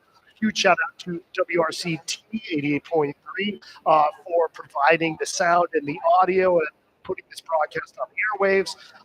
Would be remiss not to talk about the other radio, W3BC Radio Club, who plays a huge behind-the-scenes role in facilitating communication for all this. CMU EMS, always great when they are not a name mentioned until the thank you portion of this event. So super grateful there. Probably some other people I forgot. Those seem like the big ones. Yeah, I mean, sweepstakes, the lead and follow truck drivers and co-pilots. Again, there's a great episode this season of the Buggy podcast with them and what it's like to be a lead and follow truck driver and co-pilot. It's a lot of work here. Yeah, sorry, go ahead, Rachel. I was going to say we also have an episode about Will Weiner, if that has not been mentioned on the broadcast yet. I don't think it has. Looking at this replay, it is crazy when you see right here in the free roll how much separation there was between the two buggies, and the fact that BAA was able to mount that much of a comeback. It looks like Goldfinch made up some time as well at that second half of the free roll and into the chute. And that's one of the things, I mean, Goldfinch, you can see in the shot here, SDC's lost rolling on the smaller wheels, Goldfinch on the larger wheels. Wow. Those large wheels can maintain that speed a little more and allow for a better roll up and onto hill 3. Yeah, and wow. I mean, yeah, if the course were 2 feet shorter, Sweeps might have won that. And here you can see the BAA with a 247.67. Wow. Sweeps with a 247.97, just 0.3 of a second. If there were trophies for exhibitions, BAA would get number 2. Hey, let's pat ourselves on the back. But Shout out to ourselves. Yeah, shout out to ourselves. In terms of more self-congratulatory behavior, though, do want to thank both of you. Thank our shoot broadcasters. We've had a pretty good rotation all throughout. I believe Michael's in there right now, but also shout out to Jose, Nate broadcasting earlier, Dia, Katie, Olivia. I think we may have even had more than that. I'm not sure. And then also just if you're at Carnival this weekend, just a reminder of some other Buggy events that are going on. Today from 4 to 5 in the CUC Studio Theater is Tom Wood's presentation on the history of Buggy. It's a great look at the past 105 years of Buggy history. It's really incredible. If you haven't seen it before, it's a lot of fun. Tonight from 7 to 9 is the Buggy Bash. There will be trivia. We've seen a couple of questions here today. Those questions won't be there. They will be different questions, but that's from 7 to 9 o'clock in the UC Schatz Dining Hall, which is on the second floor. And then there's race day tomorrow, and then the award ceremony tomorrow at 4:30 on campus. I think check the schedule for that for the specific room or where it's located. Yeah.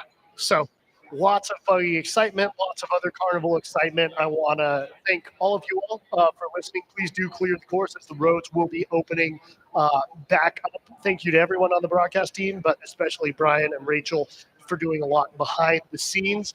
I hope to be talking to you tomorrow. We shall see. Fate will tell. But until then, I am Will Weiner. Thank you very much for tuning in here, CMU TV, WRCT. Enjoy your afternoon.